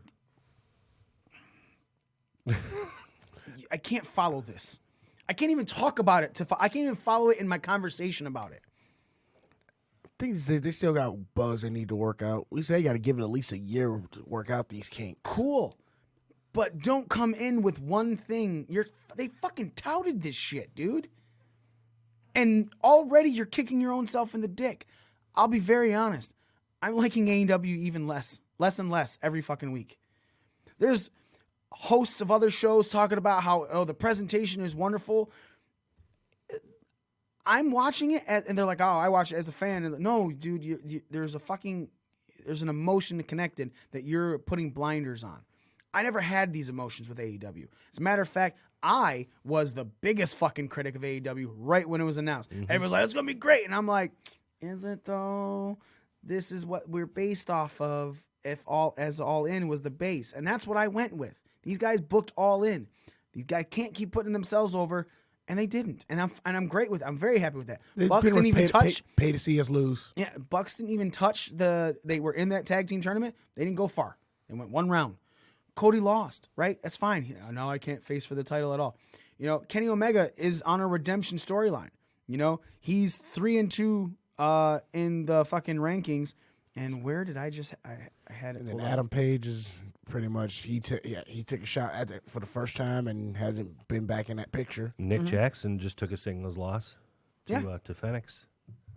Well, Ray Phoenix and Pentagon were amazing singles competitors before they start throwing them together in AAA. So that 3-0, 4-1, 3-0, so on and so forth. Christopher Daniels is 3-2. Why isn't he in the top 5? Oh, singles. I'm sorry, single. Daniels hasn't had a singles match yet, has he? No, he corrected it. Oh. Yeah. I was like singles. I was if anything, he's going to go against Penta within the next couple weeks. Right. So you got Kenny Omega, who's 3-2 in singles. Right. So Darby Allin's 4-3. MJF is 1-1. Kip Sabian's 2-1 in singles. He has less losses than Kenny Omega. Why isn't he in the top 5? Because his wins came in multiple man matches. No, singles 2-1. Singles? He's 0-2 in trios. Singles is 2-1. He's 2-3 overall. Like multiple man matches. Like no. He won the first ever AEW match. Right. So Luchasaurus is 1-0 in singles. Well, he just had his first singles match. He's 1-0. He's undefeated. Kenny Omega has 2 losses. Why is he number 5? Again, you're telling me these things matter. Ray Phoenix is 1-0. What do you guys say about the college football thing? The whole strength of schedule? Like, who depends on who you beat? But if that matters, awesome. I'm okay with that. And if that's why Kenny's number 5, because his 3 wins are over big-time opponents, awesome. I'm cool with that. Say that. Yeah, they need to make that clear. Because right now we don't know, right? And then again, if that matters, why is Scorpio Sky not on that ranking? But he's getting a title shot. That's what I'm saying. Like, it's they're doing what WWE does. Hey, this works right now. Let's make this happen. This works for our storyline that we're building right now. Who cares about the past? This is working for this. You can't keep fucking with things because I can't follow it. And if I can't follow it, especially a new product like this, if I'm already not being able to follow this, you didn't see WWE has me on an emotional connection. I've watched WWE for years. When they fuck up, it pisses me off, but I watch because it's like, okay, I still want to see these guys do stuff, right? AEW doesn't have that emotional connection with me. They are a new product. Sure, some of the guys do. I love Jericho. I love Mox. You know, Kenny, I watched him, you know, in those matches that weren't as great as everyone said, but still good. You know, I mean, sorry, weren't 85-star matches. They were still good matches. But I don't have the connections to these guys that I've had with the long-standing WWE people, right? So when you're losing me, it's like a television show, dude. In season 8 of your show, if season 8 is shit, I know I still watch because I've been watching since season 1. But if season 1 is shit, you lost a viewer. If I don't like your show, and like It's Always Sunny in Philadelphia, that show is loved by many people. That show didn't make me laugh at all in the first season. Everyone goes, "Oh, you got to wait for Danny DeVito. He shows up in season 2." That's kind of how I felt about it. I never watched. I people love it, and that's. But I I'm think not it's saying alright it's bad. show, I'm just saying it's not for me. You love it, cool, awesome. Not for me. Same with that's what AEW is doing right now. They're season 1ing me right now, and I'm not liking it. And if I'm gone, I'm gone. I won't be gone because obviously I'm here. So it'll be the only thing that sucks me in after season 1 besides that one lady. It's disappointing because, you know, when they said that wins and losses would matter, in my mind, I tried to run through a scenario of how you could make that work because it's not like, you know, in hockey or basketball or baseball or football, everybody plays 16, 82, 162 games. Right. Every fucking team. And then you have a point system based on that. And then there's tiebreakers if the points are tied and so on and so on. Mm-hmm. But not everybody's going to have the same amount of matches. And, you know, you're talking about quality of matches and so on and so on. So I couldn't figure it out. And my hope was they'll answer these questions for me. That they've got to have some kind of an idea because if that's what they're going to do, they're going to have a plan. And they don't have a fucking plan. It's disappointing. Joe said sports do it. They reset new season. And I agree. I'm not arguing that. That's what he said about the January thing. But, yeah, the resetting of the things. But the thing is, this is not a team sport. This is combat. Technically, it's combat sports. It is. It's whether you got teams, like a tag team or a trio, but you're still fighting wins and losses. And then there's a championship at the end of the year, and that's when they reset. And then everyone goes for that same championship. This is a title belt or a championship that's defended every month, every couple of months, every couple of weeks, whatever, however you do it. So resetting combat sports, it's not like Floyd Mayweather had to fight to keep his champion. He goes, okay, now I got to fight 4 more to keep my belt for the end of the year so I can stay undefeated and go in and have this belt back at the end of the year. Floyd Mayweather defended his title and stayed undefeated. He didn't go 4-0, 3-0, you know, fighting to be a champion again. He's not you lose your belt and then you get it back. You know, in the NBA, you don't have it. You're the champion from the previous season, right? The Golden State Warriors they won the title. They're not the current champions. They have the worst record in the league right now. But that's not what I'm talking about. They won the Toronto Raptors. Sorry, Toronto Raptors won last year. Forgot about that, did you? Yeah. The Toronto Raptors won last year. They have to fight for their championship. They don't. It's not theirs. You know what I'm saying? They don't perform well in the season. They don't get to fight for that title again. The minute Jericho won that belt, he's the champ, and he faces it off, and people have to fight to face him. So that's why I'm like the reset kind of throws it off for me. Look, you want to fight for it? Okay, fine, I'll accept it. I don't think it's right because of the type of sport this is, but it's something different as well. And I can't say it's wrong when I haven't seen it executed. but what they are executing is pissing me off. Okay. Yeah, it's 12:30. Let's get into some Survivor Series stuff because I don't want to keep bitching about AEW. I feel like that's all I do. And it sucks because, again, I can't even shit on the product sometimes. You know, You just don't the inconsistencies with the how it's handled. Yeah, like, you know, because I really don't mind. Fucking Mox and Darby Allin was a great fucking match. Private Party and the Private Party match was good too. Yeah, like it's I can't. I think that's one thing I do like about AEW. Like they are focusing on tag. Like I'm a fan of tag team wrestling. Mm-hmm. I know you say you don't like the fact that most of the tag matches are spot fest. No, the Bucks matches are spot fest, and they finally had that last one that a storyline was told a lot throughout. And that's what I'm saying. Like the fucking tag team championship match, SCU, Lucha Bros. Yeah, great fucking match, dude. I'm not saying every tag match is a spot fest. I'm saying those Bucks one were spot fest where it's hard to follow, but I'm saying that there's the rules thing, right? You know what I'm saying? Like someone's out for a count, referee's discretion. There's only so many times you can hear JR bitch about the fact that the ref's not doing his job. Oh, they did kind of rectify the whole tag team thing. It's like now instead of having a 5 count when the teammates in the ring, they have a 10. The referee gives them a 10 now. Cool. I'm all right with that. It's a rule, but stick to it. If you hit that 10 count and there's no DQ, again, I'm still saying it. The first DQ in AEW is gonna be the most bullshit fucking ending to a match fucking ever. There's gonna be so many people pissed off that they just fucking DQ. How did that happen?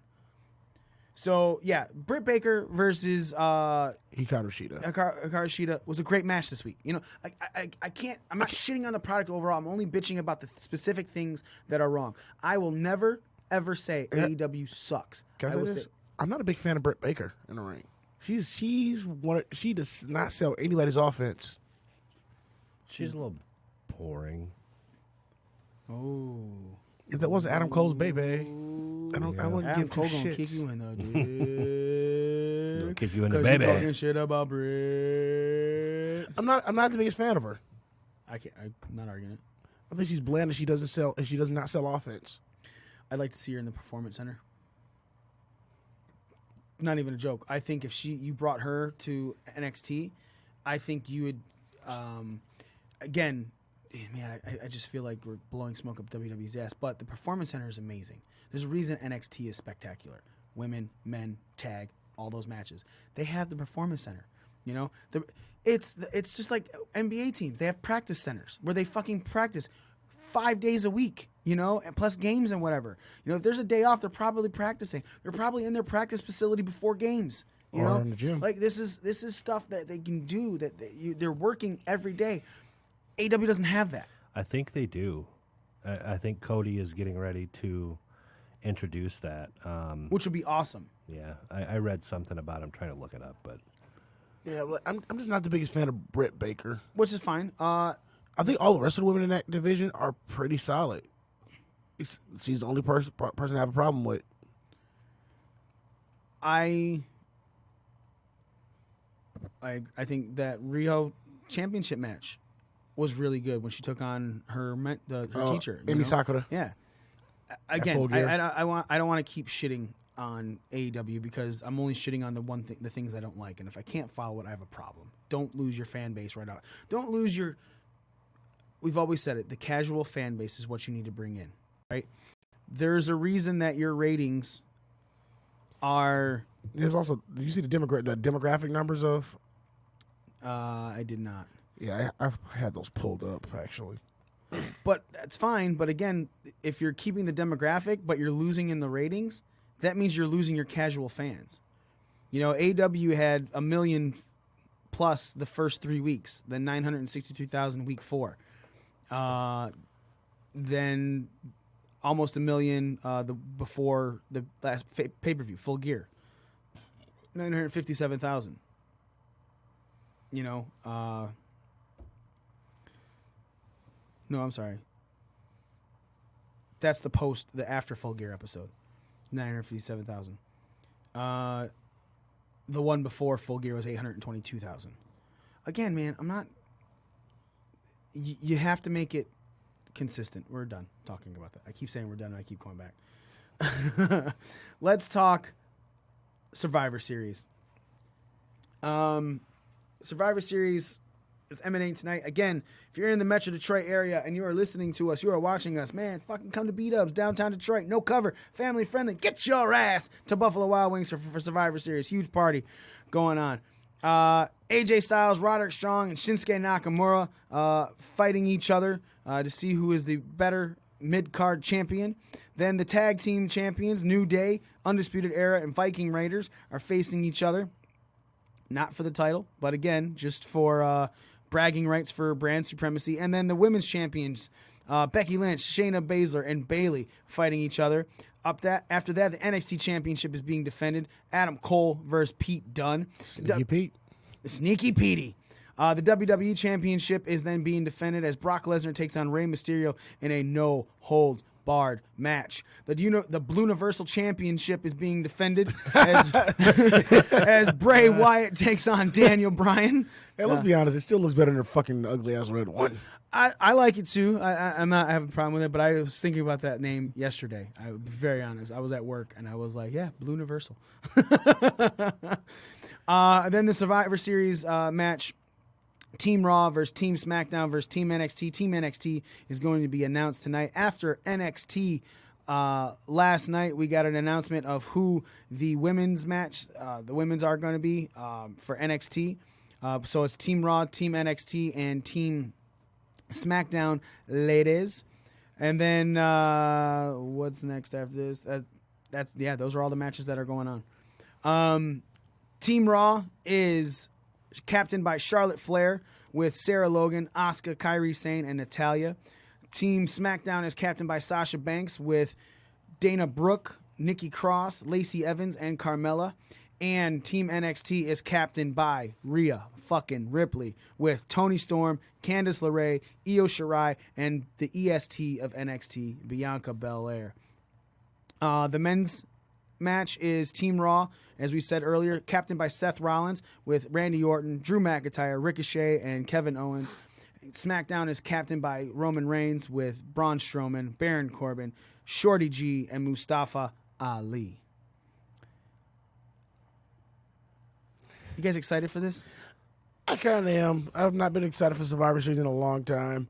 I think the only thing that kind of excited most people about Survivor Series last year was the rise of Becky Lynch that led to the whole WrestleMania thing. Mm-hmm. But outside of that, Survivor Series used to be one of my favorite pay-per-views. It's lost a lot of luster, and I think that this whole NXT angle going into this year, it's the first time in a long time I've actually been looking forward to Survivor Series. Nick, what about you? I do have to agree with Smitty. It's been an interesting take with NXT coming into the picture. I really didn't expect that, and when I heard that they were going to be involved in Survivor Series, I was like, sweet. This is going to be good. Prediction for your final grade for this show. Nick, what do you think? What are you hoping? What do you think it's going to be versus what do you hope it's going to be? I think it's going to be about out of 10. Oh, sorry. 1 being the shittiest, 10 being the EST. I think we'll see an 8. You think we'll see an 8? Yep. What do you hope? Are you hoping it's an 8 as well? Yeah. You think so? You think it's going to live up to expectations? Nice, dude. I think so. Awesome. Yeah. Smitty, what do you think it's going to be versus what do you hope it's going to be? I'm always hoping for an 8 or a 9. Okay. But I think I think it'll hit that 7.5, 8 mark possibly. I'm in the boat with you, Smitty. I'm hoping for a 9 because I'm hoping for a fucking 10. I hope this is the best pay-per-view WWE puts out all fucking year because I think it'll be better to showcase it just like that with a 10. The problem is I don't think it's going to do that. There's a lot of things that are going to go in here that I think are going to some spots that people should win, aren't going to win. I'm expecting a 7.5. I'm still expecting a really good pay-per-view. I'm expecting their best pay-per-view no matter what. I'm hoping it's the best pay-per-view period of all the shows this year, but I think it's going to be the best WWE pay-per-view for sure. That being said, let's go into a little bit of our Pro Wrestling Scorecards predictions. Again, we're not going to go fully into it, but we are going to talk about it. ProWrestlingScorecards.com, ladies and gentlemen. You go there, fill out your Survivor Series. You got A little over 5 hours still, if you want to fill it out, man. It's the cutoff is, let's see, if it's a little over 5 hours, it means the cutoff is 6 o'clock. No, yeah, 6 o'clock our time. 6 o'clock Eastern Standard Time, which is when the pre-show kicks off for Survivor Series, because Survivor Series starts at 7. So, the mid-card title. Smitty, who do you feel is going to take this one? AJ. You think AJ is going to be your prominent one? Why do you think AJ over anybody else? AJ's been probably the most featured mid-card champion out pretty much throughout all 3 shows. Mm-hmm. Okay. And it's nothing against Roddy because, like we said earlier, Undisputed Era has been featured heavily everywhere, and it's been featured as a faction, not as individual title holders. The only individual title holder that's been featured is Adam Cole. So then who takes the fall? Nakamura. You think, so AJ over not? Roddy on the middle, just outside? Okay. I see that. The tag match. Nick, Viking Raiders, New Day, Undisputed Era. Who do you think takes this? I've got the Viking Raiders. Okay. By pin. Why do you think it's the Viking Raiders? Do you think the Viking Raiders should win this? I think, I don't know about should. I think that they're made to look extremely strong and powerful right now as one of these elite teams. They've hinted at their reign in NXT a couple times. The commentary team has. I just think that if you're going to play to this powerful, dominant tag team force, you got to go with the Viking Raiders. I feel it. I feel it. By the way, I had to edit my card because when I filled out the Survivor Series card yesterday before TakeOver, I had Pete Dunne's unscheduled appearance, and then he actually goes and wins. Well, that's fine. You don't have to tell us that, Smitty. So that would put Raw at 2 matches, 2 wins, AJ and Viking Raiders. Last year, SmackDown got the clean sweep outside of the New Day in the pre-show. SmackDown was destroyed. They lost every match. Based on what you guys said first 2 to start off with, do we think that this is going to be a clean sweep for Raw again over both brands? Nick, we'll start with you. No. I think it's going to go back and forth. I feel like you could see NXT. You'll see a couple Raw wins, a couple SmackDown wins, but NXT is going to take the night. You think NXT takes the night? Mm-hmm. What do you think it's made? I think SmackDown takes the night with NXT getting a couple wins here and there. Do you okay? So obviously Raw's not going to be clean swept. No. All right. Do you think so? You think SmackDown wins the night, NXT win a couple wins. Do you think Raw has the least amount of wins then? Yeah, this year. Okay. Just because, like, honestly, you want to push Fox, SmackDown on Fox. You want to get more eyes on NXT. But Raw's Vince's baby.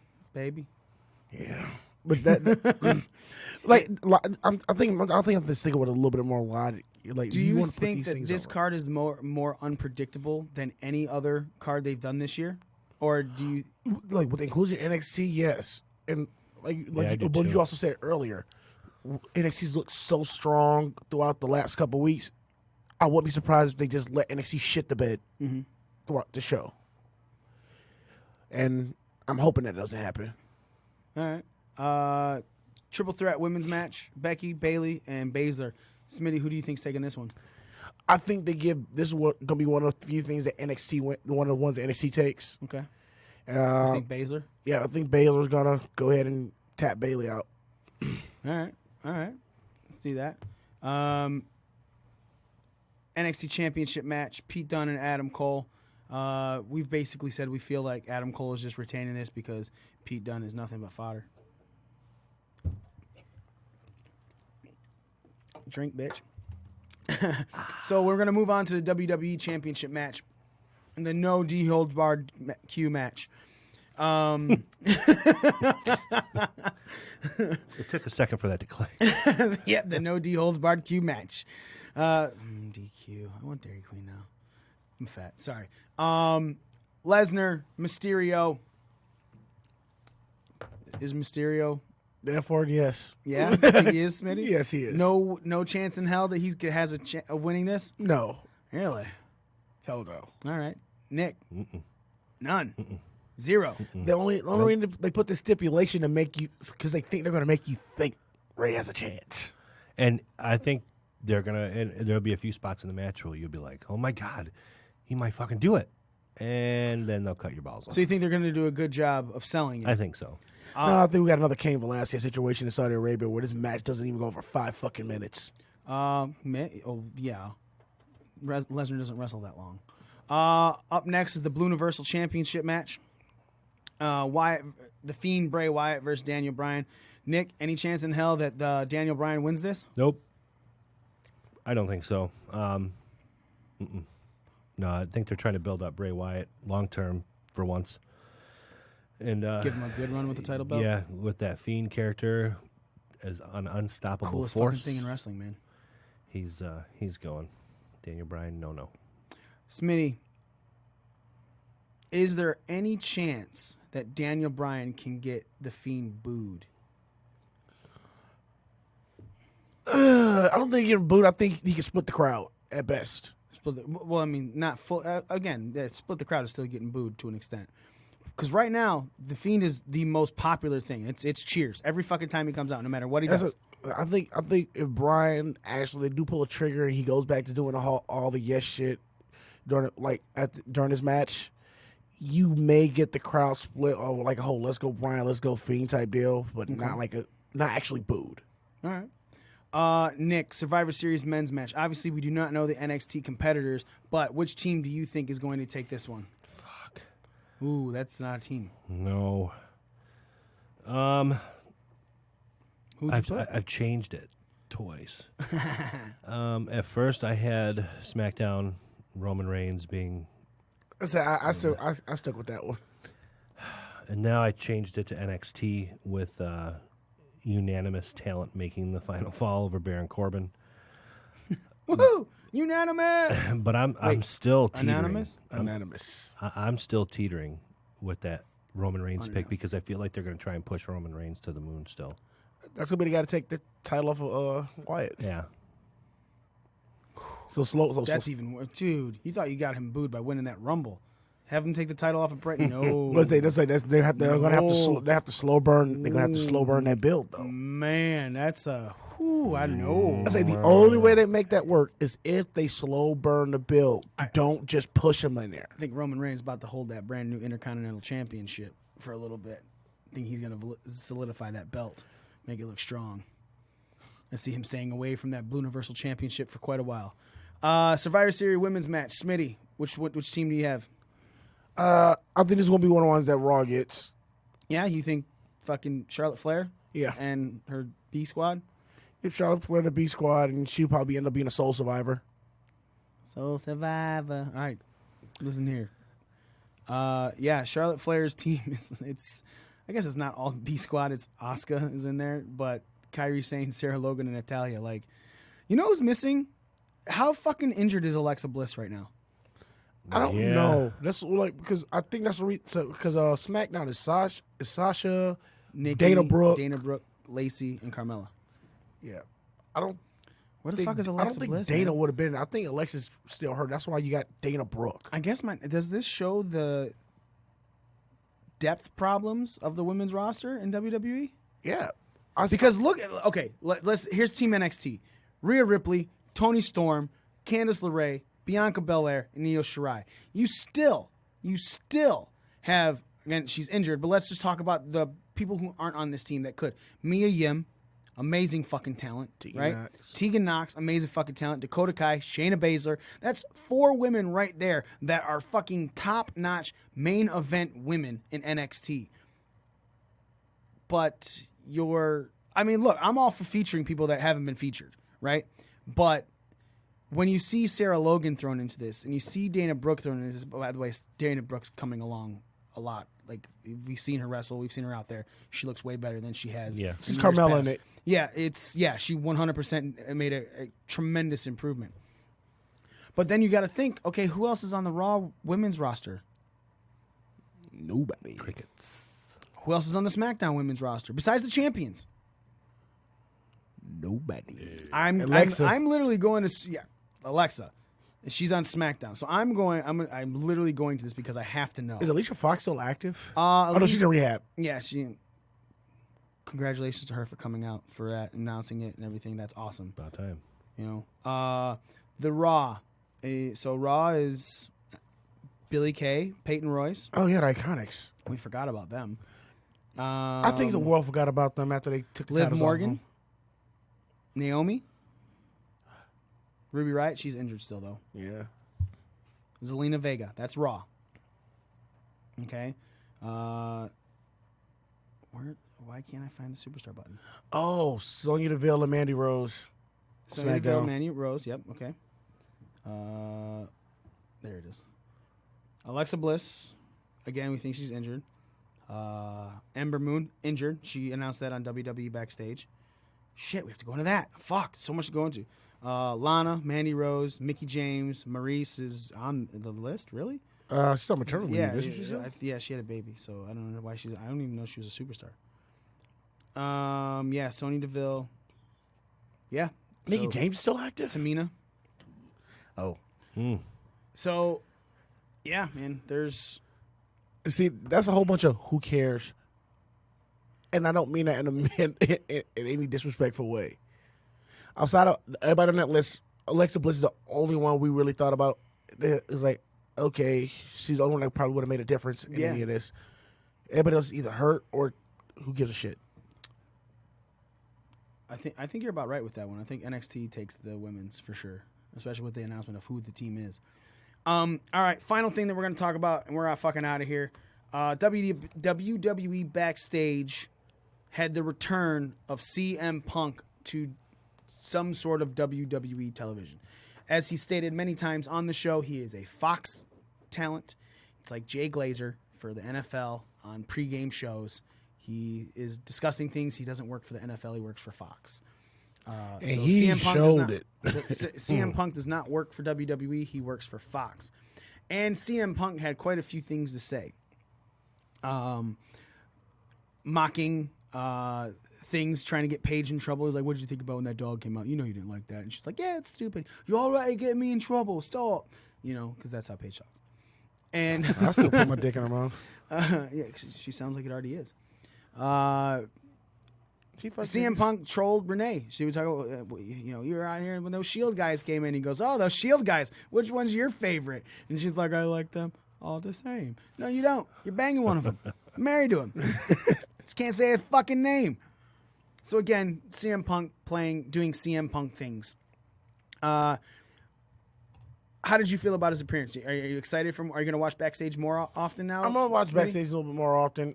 I kind of clip noted it this week because it's so much to watch in general. And I 11 p.m. on Tuesday nights, Eastern Standard Time. And there's so much I'm making sure I watch stuff I want to watch on top of keeping up with the stuff I need to watch for this. What I like about it is it's live. It's not a recorded show, so there's no edited comments. It's live. So everything that's said is said. Nick, did you get a chance to watch it this week? I started to watch it. I didn't finish it because I was watching it Tuesday night and ended up passing out. But I did see some of it, and I'm going to try and tune in more. I like that. It's unscripted. It's raw, and we'll see if Punk can kind of keep up this. I still think he's a character on the show, but his character as CM Punk. It was interesting. Did the ratings go up? Yeah, jumped up quite a few. Good. It's like why is Book there? I mean, granted, there were like 56,000 people watching, and it jumped up to like 156,000. Again, still tripled. The comment that he made to Renee was really. Yeah, it was fucking great. Which one's your favorite? That's it for us, man. We're fucking done. We're going to be at the Buffalo Wild Wings in downtown Detroit tonight for Survivor Series. Again, if you're in the Metro Detroit area, come on down. No cover. Drink specials, food specials, family friendly. Bring your kids. We will make sure they hear the word fuck and cunt and all of that stuff. Promise, right off the bat. And R. Kelly won't be there. Whoa! Why you got to give out spoilers, man? Maybe we wanted him there. No, nobody's going to show. Jesus Right. Christ. Jeez, like Aaliyah's family's not even coming there. Ladies and gentlemen, that is it for us. Thank you so much for listening. Thank you so much for watching. We are your ring crew. Nicky One Tit. Big Dick Smith. And me, the almighty one and current ring crew champion, not for long, gonna lose to Nas himself, Mikey. Damn you, midget stripper. We are out.